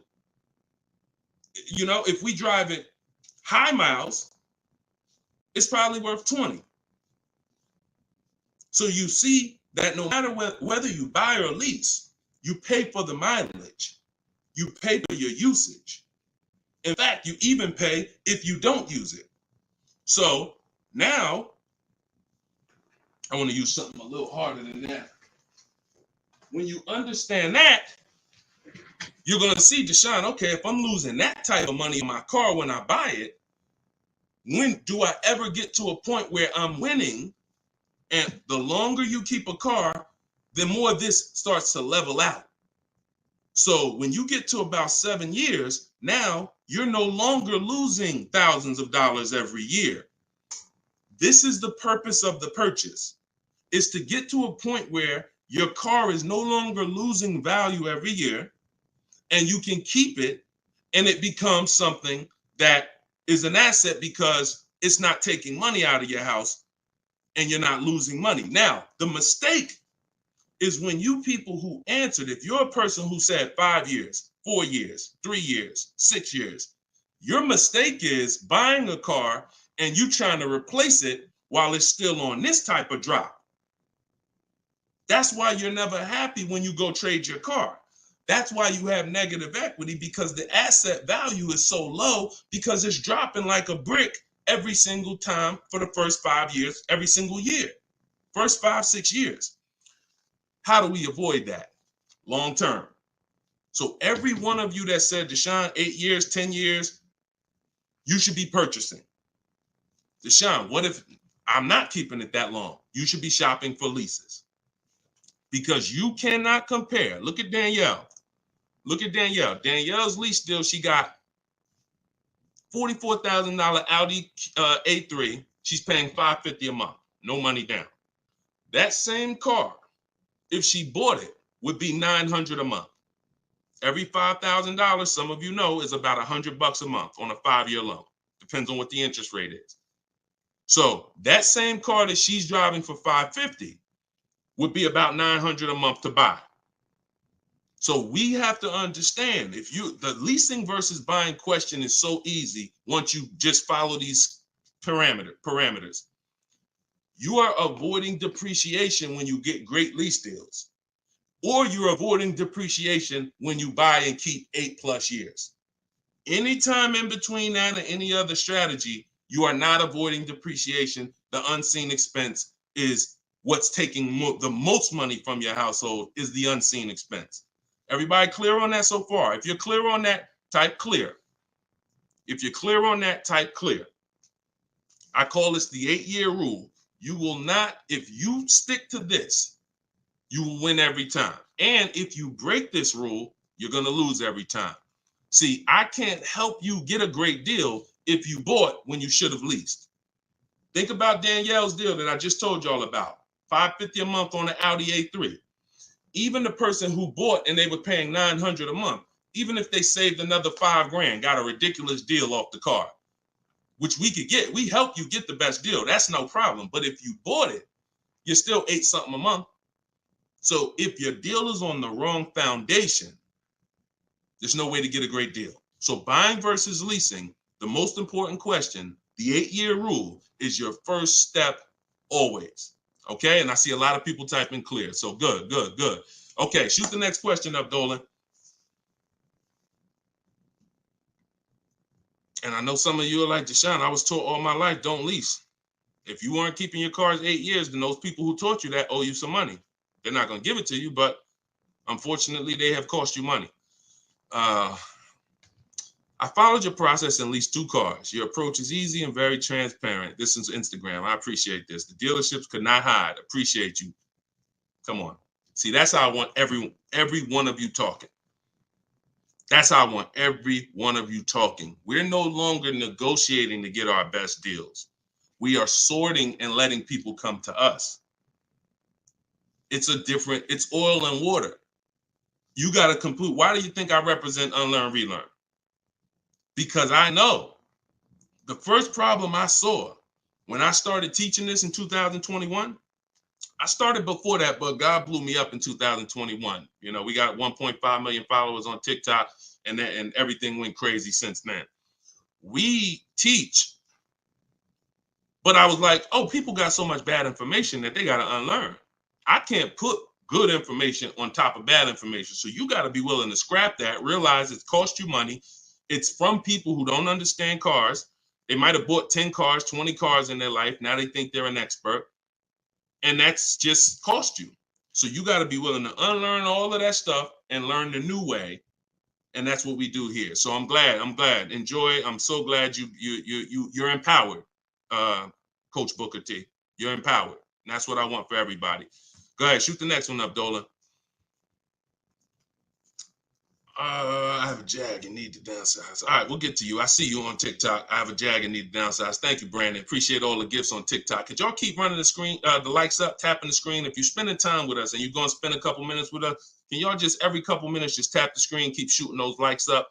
We get TikTok's attention. We let them know we talking about things over here that more people need to hear. So appreciate all of you. I see you already. All right, this one's from TikTok. How long can you keep a car when you lease? Asking with miles. 3 years. 3 years. We don't do 4-year lease deals. Stay away from 4-year lease deals. When you are getting your offers, and we do this online, so we go direct to the dealer site. We don't go through a third party because they pay for those leads. We don't want anything that drives the cost up when it comes to us. We go direct to the dealer's websites. In my book, I have a link to all the dealer's websites. I teach you how to do a radius search, and it takes about 15 minutes to contact 25 dealers, because when we shop for new cars and leases, we use something I created called the 25 to 5 strategy. So we're going to connect with 25 dealers online. and then we're going to get 5 to 7 quotes from that.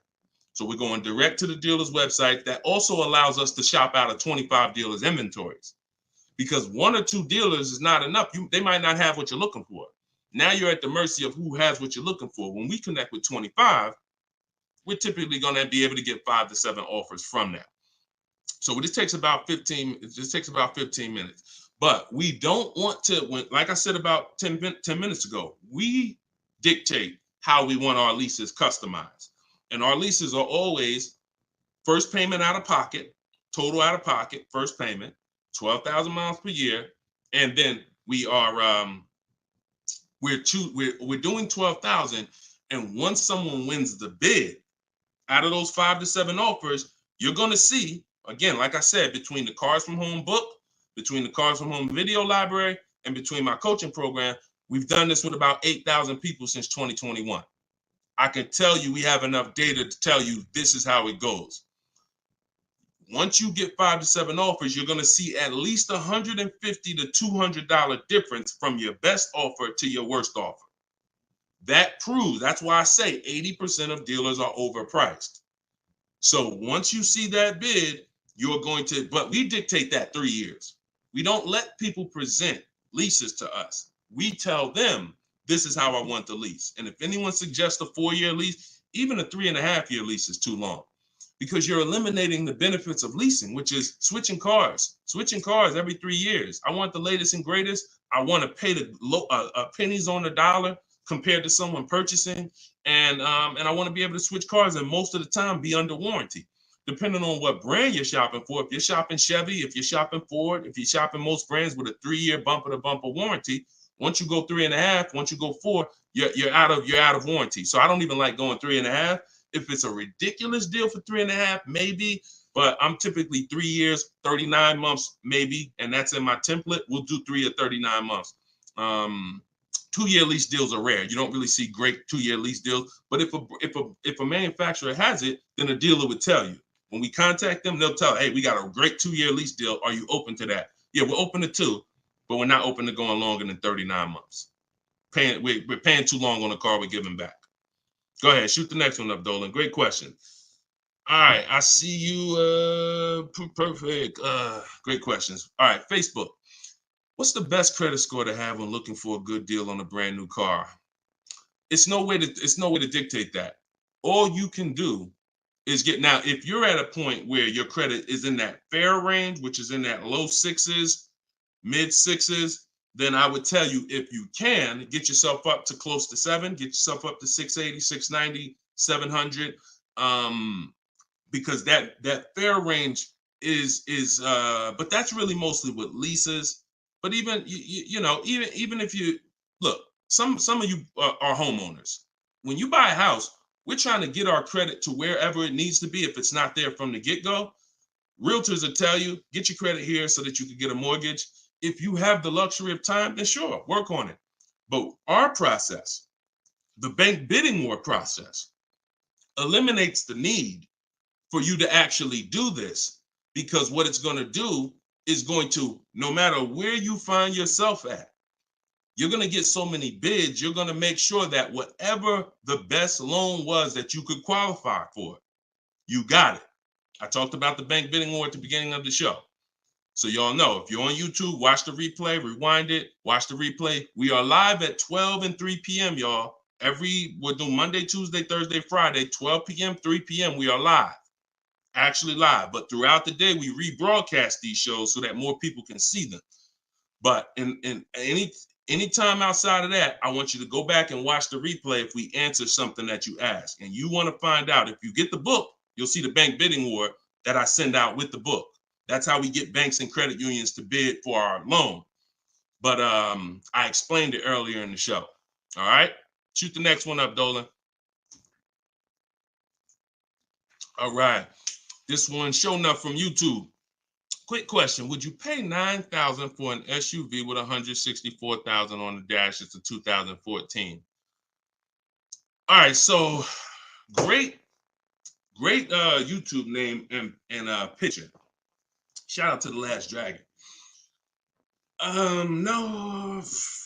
Well, look, it's car specific. When we shop for used cars, who's going to be shopping for a used car? Type a letter U. I want y'all to listen up. We use a process called the multiple marketplace strategy. This is in my, now I told y'all, our process for shopping for new cars is, or new cars and leases, is the 25-5. Our process for shopping for used cars is the multiple marketplace strategy, because we want to be on every marketplace that has a car. And there's 8 of them: Driveway, Carvana, CarMax, Carfax.com, Car Gurus, AutoNation, Cars.com, eBay Motors, and I'm missing one. These all have different inventory. Now, some of the inventory is the same. I've seen times where you go on you go on Auto Trader, and the price hasn't been updated, but you go on Car Gurus and the price has been updated. So there's a car for 36. Same car on Auto Traders is 34. So you must be on all marketplaces. But then there's a process that we use to sort down to get a quality car. First thing we're going to do is, if you are aiming for a car, you need to do a longevity check and a reliability check. This takes 5 minutes. We type in the year, make, model into Google, reliability, and we skim those first couple articles. If you see a bunch of stuff that says questionable reliability, 7 out of 10, 6.5 out of 10, that's enough to eliminate the car, in my opinion. After you type in reliability, and look, my whole process for shopping takes 60 to 90 minutes. So everything I'm telling you to do are 5-minute things, 20-minute things, 15-minute things. We do this right from home. That's why the book is called Cars from Home: 7 Steps to Saving Time, Money, and Avoiding Dealerships. So now, once you do reliability, now you're going to do longevity. Longevity is going to tell you what the data says about that car long term. If it has transmission issues, if it's not known for lasting. Sometimes the longevity records on Google will say this car is known to last 200 to 300,000 miles. So that's the first thing. Thank you, Mr. Super. I see you. That's the first thing. Before we even look at a car and consider it, we got to make sure we do that 5-minute check.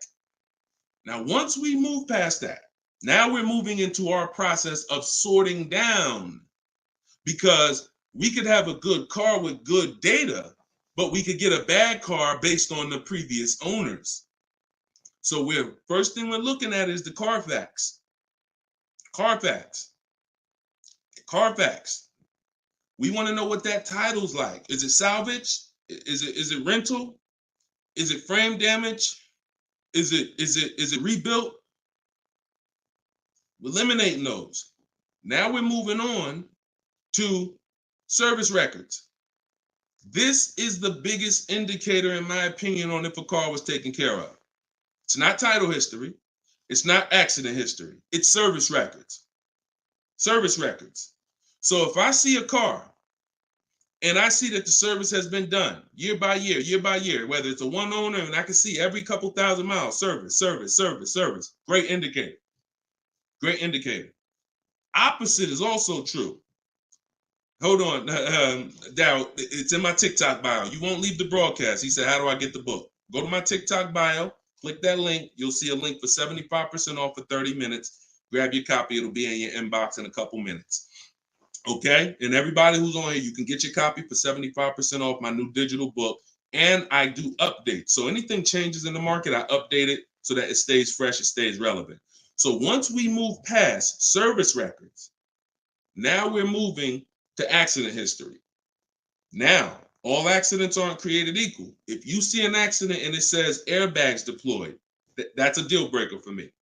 If you see an accident and it says vehicle towed, that's a deal breaker for me. If you see an accident and it says vehicle drivable, minor accident, that's not a deal breaker for me. Depending on, I'll put it in my top 5. Doesn't mean it's going to be the one that wins, but I will put it in my top 5, top 7. So these are the things that you're looking for when you actually are shopping, trying to make sure the car is good. It's not just the year, it's not just the price. Forget about that. That comes later. It's not the mileage. Those things come first to dictate, is this a good car? Car could have 60,000 miles on it. If it has bad title history, bad accident history, no service records, it's a trouble car. So that's the system. As I said, everything I want you to do from now on is shop with a system. So you are not winging it anymore. You follow those systems. Again, there's no guarantees. But if you have a strategy and you're like, okay, I'm taking the steps to do my best to make sure that whatever I put my money in, I've done the due diligence, 9 times out of 10, you're going to win versus just winging it. Okay, great question. Great question. Shoot the next one up, Dolan. Oh, by the way, I teach a strategy where you might not know. I'm getting ready to give y'all some game. The whole show is game, but I'm gonna get ready to give y'all one of my secret strategies. It's in my book. I got a lot of stuff in my book. A lot of stuff. But a lot of you don't know when you're on these marketplaces. Keep that question ready. We're gonna go to that next one in 2 seconds. That Carfax, many dealers have agreements with Carfax. So when you're on these marketplaces, you might see Carfax, they'll try to sell you a Carfax. What we do is we bypass we'll go to the dealer's website and we'll see if they have a free Carfax there. Because if that dealer has an agreement with Carfax, that means every car in their inventory, they'll be able to get a Carfax on the dealer's website. I told you, we use Carfax because Carfax is the only one right now that shows service records. The other auto check does not show service records. And I will not buy a car, and I would not suggest you ever buy a car without seeing service records. All right? That's what we do. Go ahead, shoot the next one up, Dolan.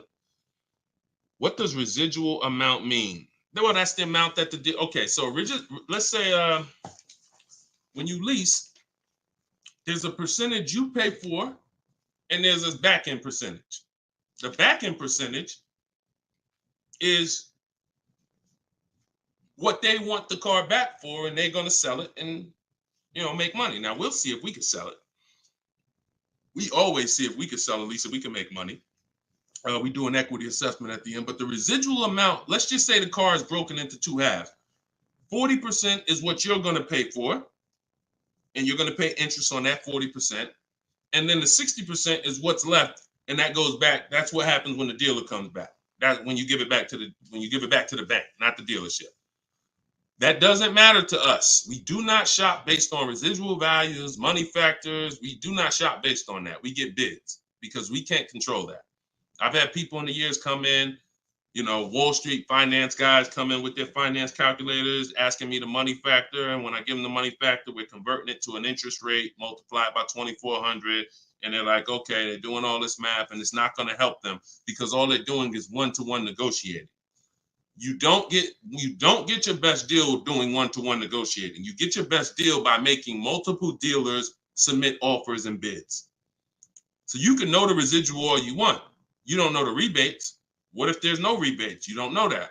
You don't know you don't know if I'm an 80% dealer and I'm not going to discount, or I'm going to mark my car price up $2,000 and then take off that $2,000 and make you think you won. But all I did was take off the $2,000 that I was overcharging anyway.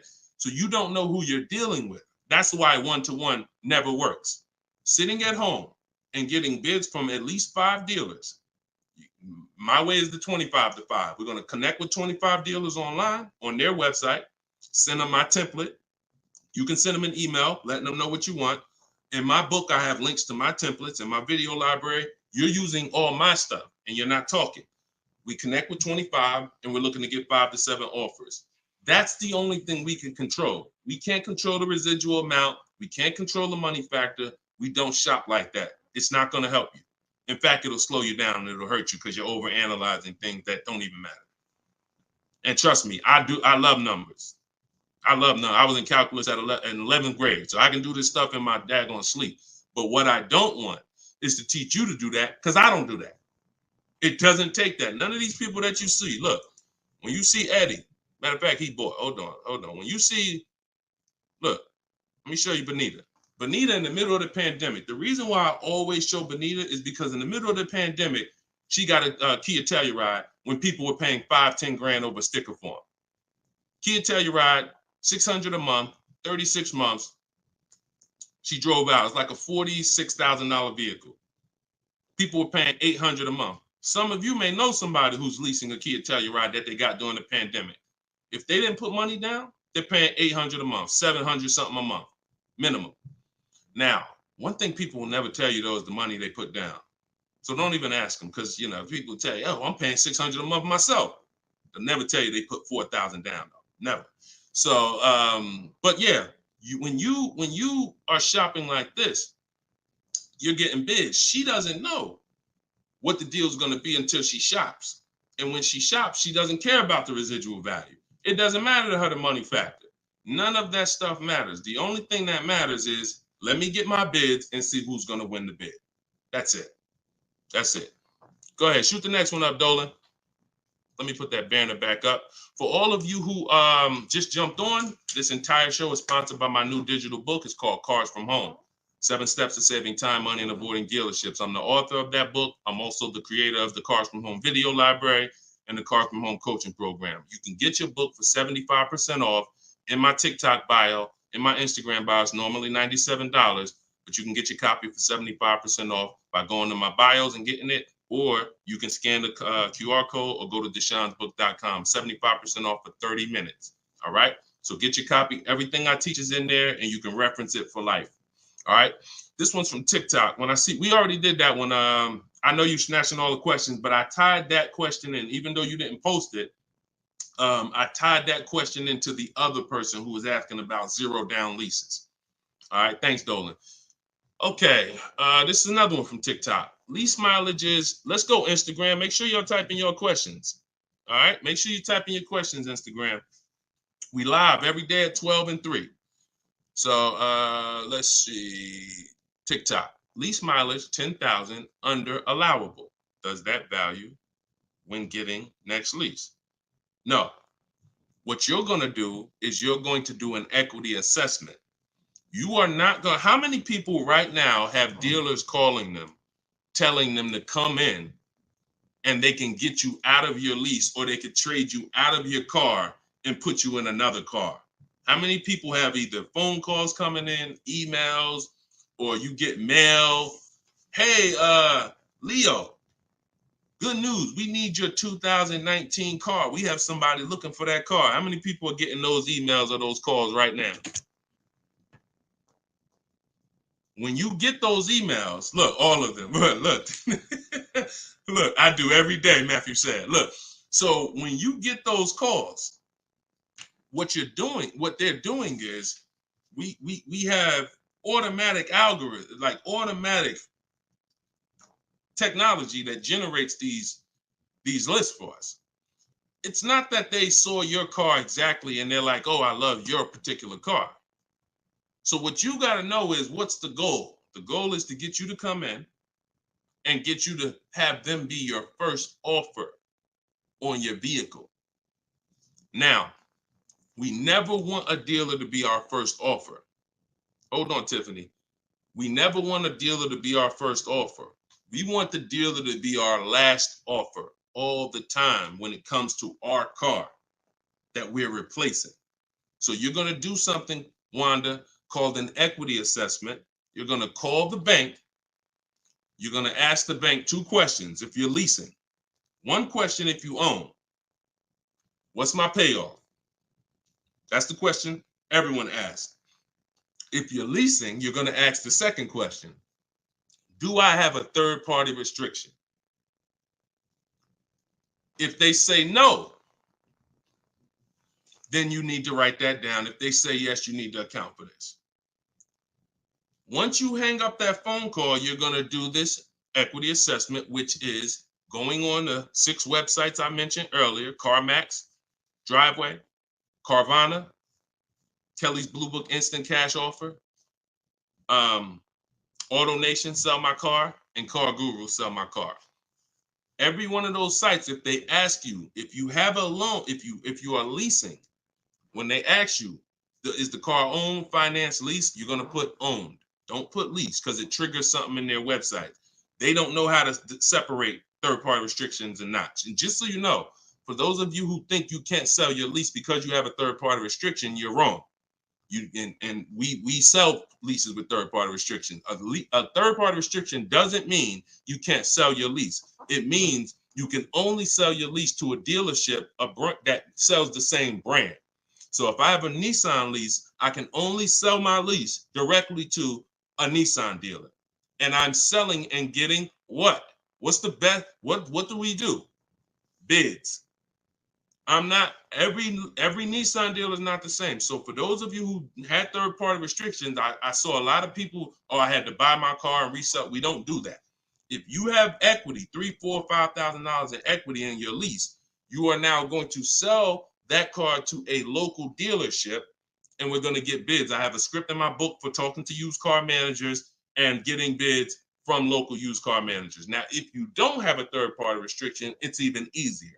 You're going to get those bids, those 6 bids, and you're going to sell to one of those. If you have a finance, it's even easier.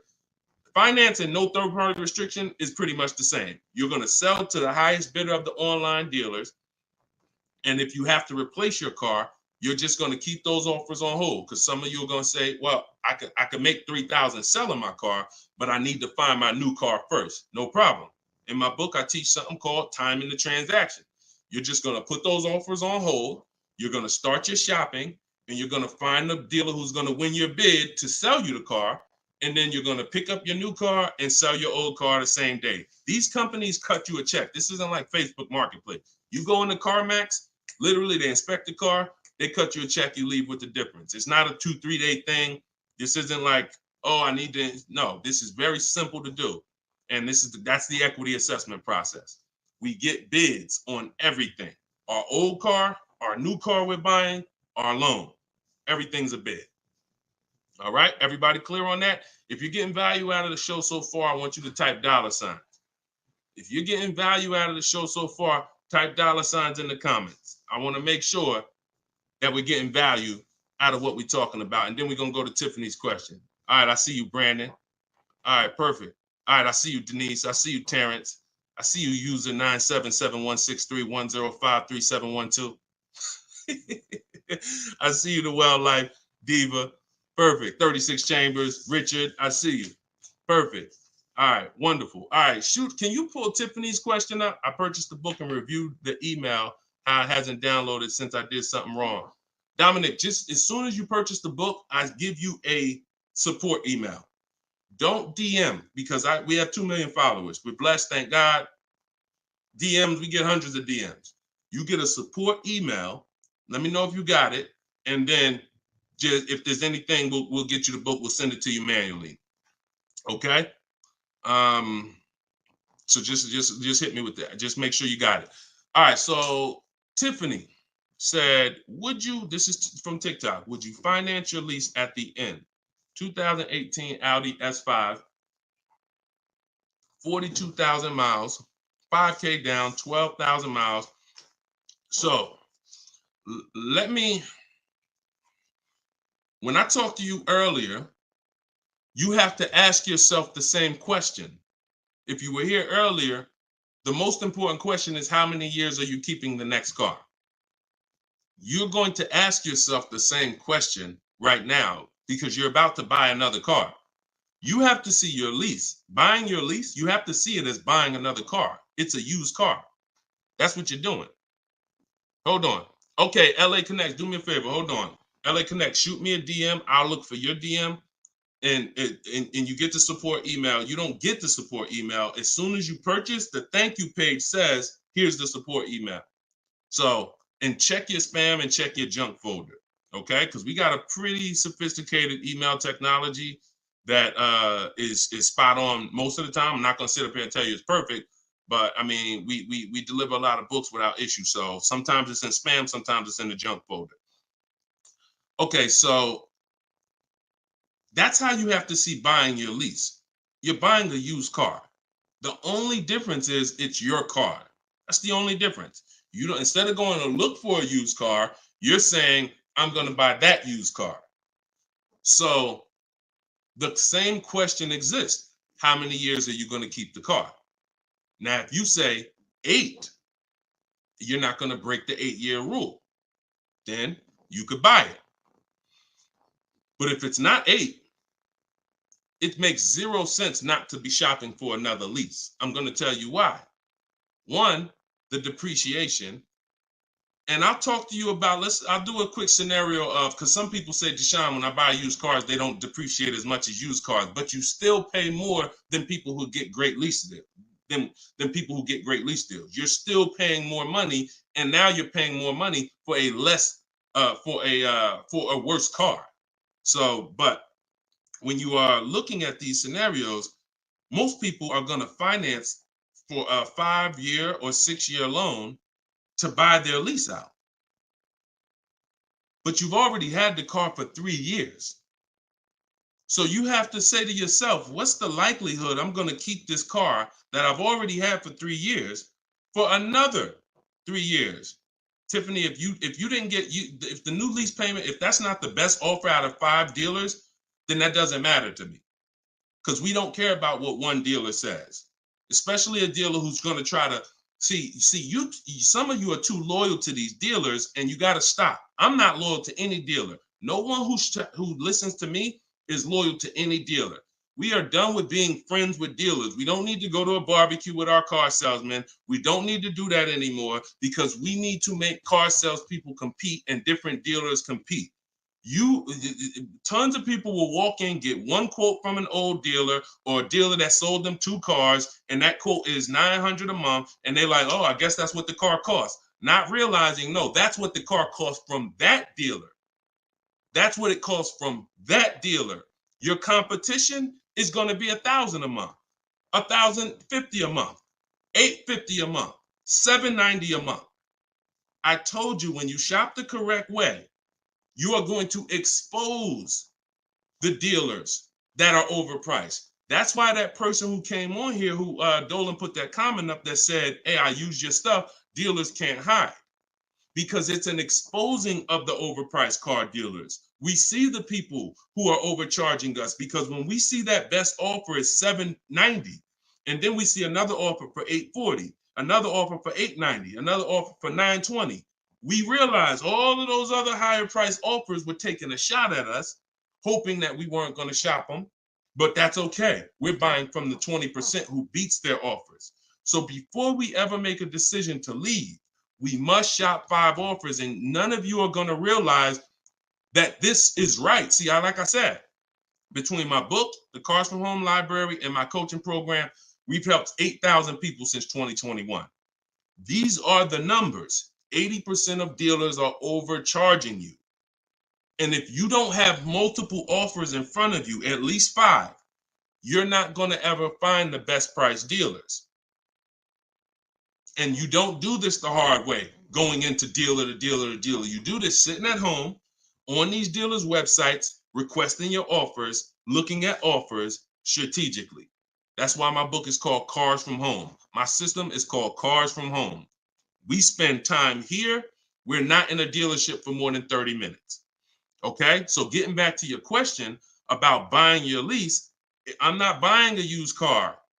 I'm not switching my strategy. The philosophy of going from a lease to a purchase is a total strategy shift.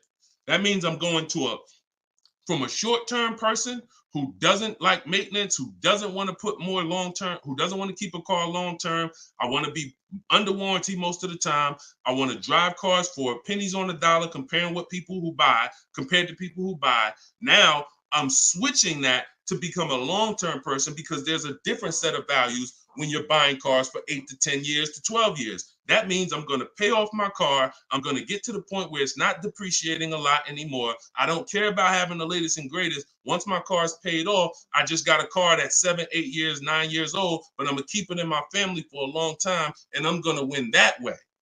I'm going to win by having that car 10 years. The longer I keep it, the less I paid for it. If I keep a car 15 years, the less I paid for it. I keep it 12 years, the less I paid for it. So it's 2 sides of the spectrum. That's why when you buy your lease, you're going from one mindset to an entirely different mindset of buying a used car. So the best thing to do is just learn how to shop the way I'm teaching you to shop, so that you can get great lease deals. They are out here. I showed you Bonita. Bonita got a great lease deal middle of the pandemic. Middle of the pandemic, when there was blood in the street, people coming out of car dealerships with axes in their head. That's how much they overpaid. That's how much they overcharged. My God, 10,000 over sticker, 8,000 over sticker. Bonita's taking deals down.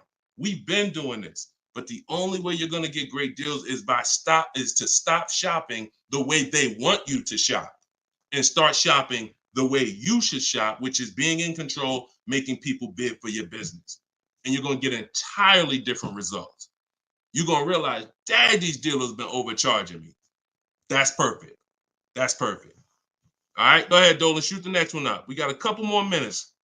Try to get through as many as possible. All right, this one's from Instagram. I'm reaching out to dealers. Point. I'm ready to compare price. I don't know what to say. You don't talk. If you're doing it my way, you should be on their email. Now, if you're doing it the manual way, which I'm not even going to teach anymore. I used to say on some of the older broadcasts, I would say call, talk to a sales manager.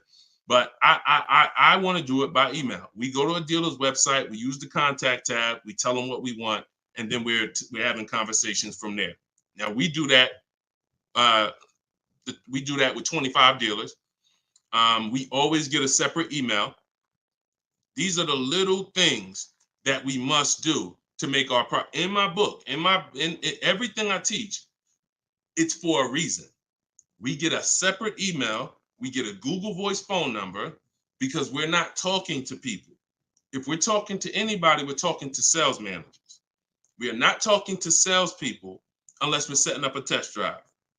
And even that, there's a way we do it. We want to talk to the most experienced salesperson. We want to talk to the person who has a great history, who everybody loves. We want to talk to the person because the wrong salesperson won't even have the car ready for you when you get there to test drive.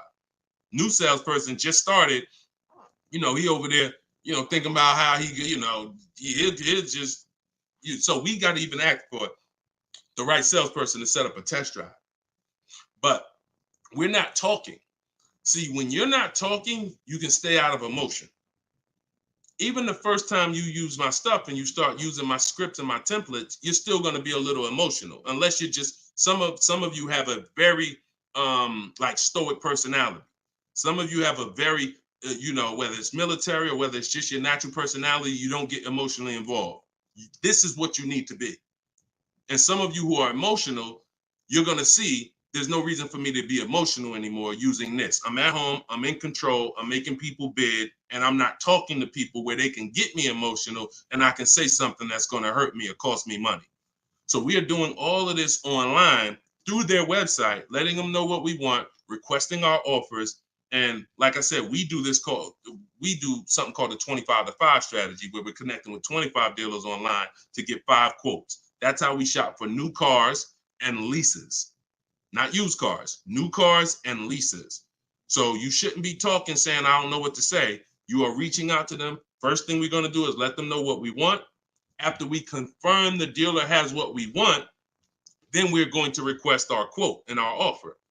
So that is what, and if you are shopping for a purchase, then we're requesting an all-in quote. We're requesting an total, all fees, everything included. And if we're shopping for a lease, I talked about earlier how we get our lease quotes and how the format that we have when we're shopping for our lease quote.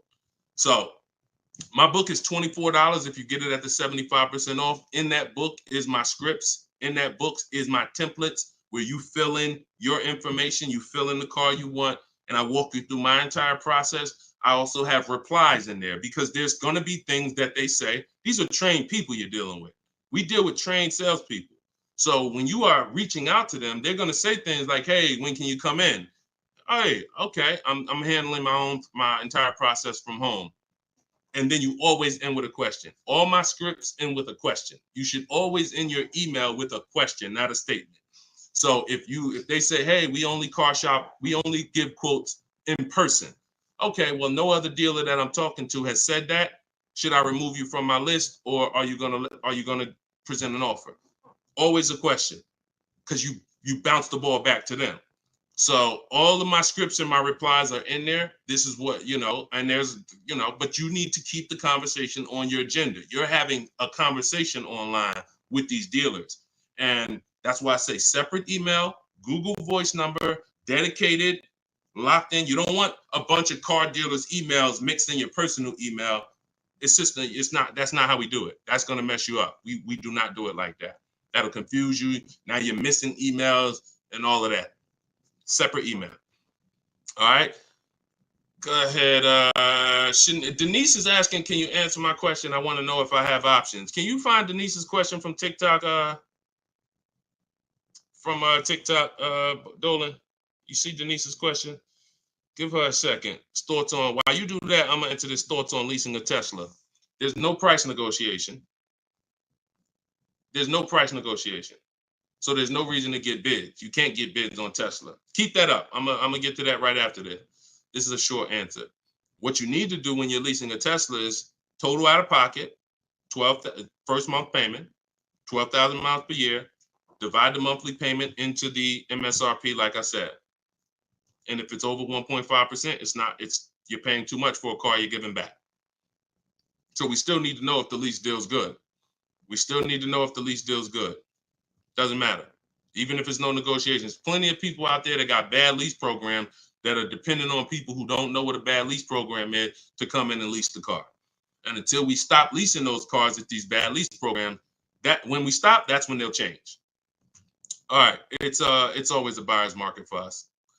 Go ahead. All right. So this one's from Denise. I have a Jag and need to downsize. I'm retired and upside down 14,000.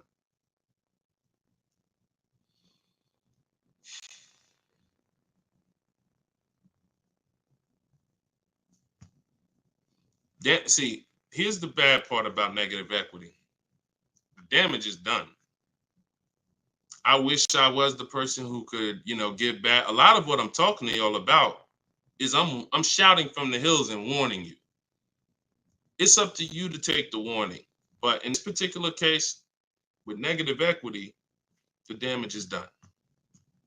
Now, how do we get out of it? It's only two ways. I talked to you about that earlier. Now, in your particular case, now there's a third way. It involves the car. If the car is totaled or stolen and you don't recover it and you have gap insurance, then the car is. So I have to. I can't say there's not another way, but we can't plan on that. That's insurance fraud. So in the case of what's legal and ethical, you can only sell a car or trade into or replace it with another car. And in the case of negative equity, if you can't sell the car, pay the difference, go to YouTube. After this, I spent probably 8 to 10 minutes talking about how to get out of negative equity. There's 3 ways. 2 of them lead to a new car, 1 of them doesn't. If you can't use one of the 2 ways, which is paying the difference between what you owe and the highest bidder, then you have to transfer that to another car, in which case you have $14,000. What's your car payment? How much is your car payment?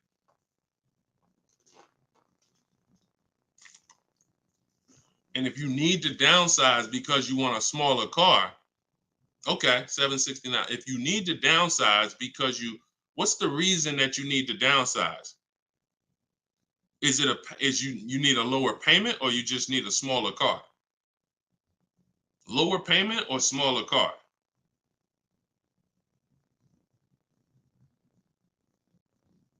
Sometimes I need to ask more questions. This is why, we go, I have 3 things I created: the Cards from Home book, and the video library, and coaching. In particular cases, I need to ask more questions before we could give a custom answer. Lower payment. So you got to look at it like this. Most people should be transferring negative equity into a lease. Now, once you actually bring 14,000 over, and your negative equity amount should always be based on you getting the offers. It shouldn't be based on what you think or what a dealer told you the car is worth. So that's one thing. Let's start there. Equity assessment, you need to rewatch the show. You need to see that segment. If you have my book, you need to follow the segment on the equity assessment to find out what your real negative equity is. That is on a 39-month lease, bringing that over, you're talking about $14,000. That right there is $358 a month. You know what you possibly could do? Try listing the car on Swap a Lease. Now, if that payment is good for the car, let me see. Did we? You got a Jag. Depends on if $769 a month. Now watch this. If $769 a month is a good payment for that vehicle, then you can list it on Swap a Lease, and then you could have someone take over the payment. But it got to be a good deal. If they could go out and they could get a $600 payment on that same vehicle, then they're not going to take it over. So this is another option for you to consider. Now, if it might even be advantageous to you to list that car and contribute some. You might say, all right, I'll pay $100 and all right, my payment's $769, I'll pay $100 and somebody take it over for $669. Whatever you need to list it for to get out of it, to have someone take it over, may be advantageous to do until the lease ends. And then you go and get yourself a very inexpensive car that you can qualify for, because if you have someone take over the lease till the end, you could probably go get yourself something, lower payment, but that car coming into the deal, you're going nowhere, because $14,000, unless you got cash. If you got some cash, then yes, cash can solve all things. Get the offers, follow the equity assessment. You might pay the difference or transfer it over. You can't transfer it over because, like I just said, your negative equity alone is $350 a month. And that's without the interest that's going to be. It's probably going to be about $380 a month. So what's the note? Yeah, so that's what you should consider. List the vehicle on Swap a Lease and see if somebody's willing to take it over. And if nobody's, okay, no problem. That's what you do. That's what you don't have that kind of money to contribute. $14K is a lot to be able to contribute. So so what you should do is do that. If you could get somebody, if no one takes it over for $769, then offer to contribute some money towards the deal every month. Now, if you, no matter what, and then what you're gonna do is you're gonna go and probably, you're going to ask yourself the most important question for your replacement car. If you're not keeping 8 years, you should be looking to lease the next car and get yourself an inexpensive lease. If you are keeping it more than 8 years, then you can buy. But you're just going to use the same process. But you got to get rid of that car first. And I think with your scenario, that might be the best way to do it. All right. Good question, though. It's good question. Keep us posted. And, that's what we do. Look, we are live at 12 and 3 o'clock p.m. Eastern time, Monday, Tuesday, Thursday, Friday, which means we'll be back in a few for the next segment today. You can come back. We had a lot of questions. We're not always able to get to them, but you can tell your friend. I haven't really announced it because I didn't know when I was going to be live, but now we'll get to the point where we can let you know 12 p.m. Eastern time, 3 p.m. Eastern time. We're live, but we rebroadcast these shows all throughout the day, because people do get a lot of value out of the rebroadcast. But if you want to meet us live, Monday, Tuesday, Thursday, Friday, 12 p.m.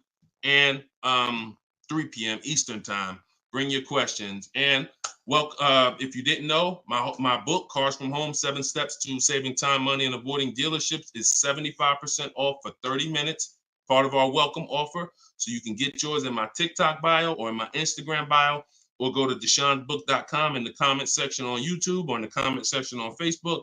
Or if you're watching us on TV, you can scan that QR code. But that's what we do here, y'all. We peel back the onion. We make sure you know how to shop strategically. And I want you writing me with deals. I don't want you writing me, showing me your car. Everyone's doing that. Hey, got the new G-Wagon. Got the new BMW. Oh, your boy upgraded.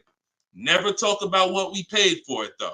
I want you writing me saying, Deshone, look at the deal I got. This was the best offer. I made dealer's bid. This was the best used car within 100 miles. I'm driving an hour to go pick it up. When you're driving 45 minutes, an hour to go get your deal, that's when you really know you won. It's not always going to be that way. Sometimes local dealers will win the bid, but sometimes you're driving 45 minutes and you're driving 45 minutes because he's saving you $3,000. So that's what Cars from Home is about. That's what my book is about. You can get your copy instantly, 75% off for 30 minutes. And I'll see y'all on the next show. God bless.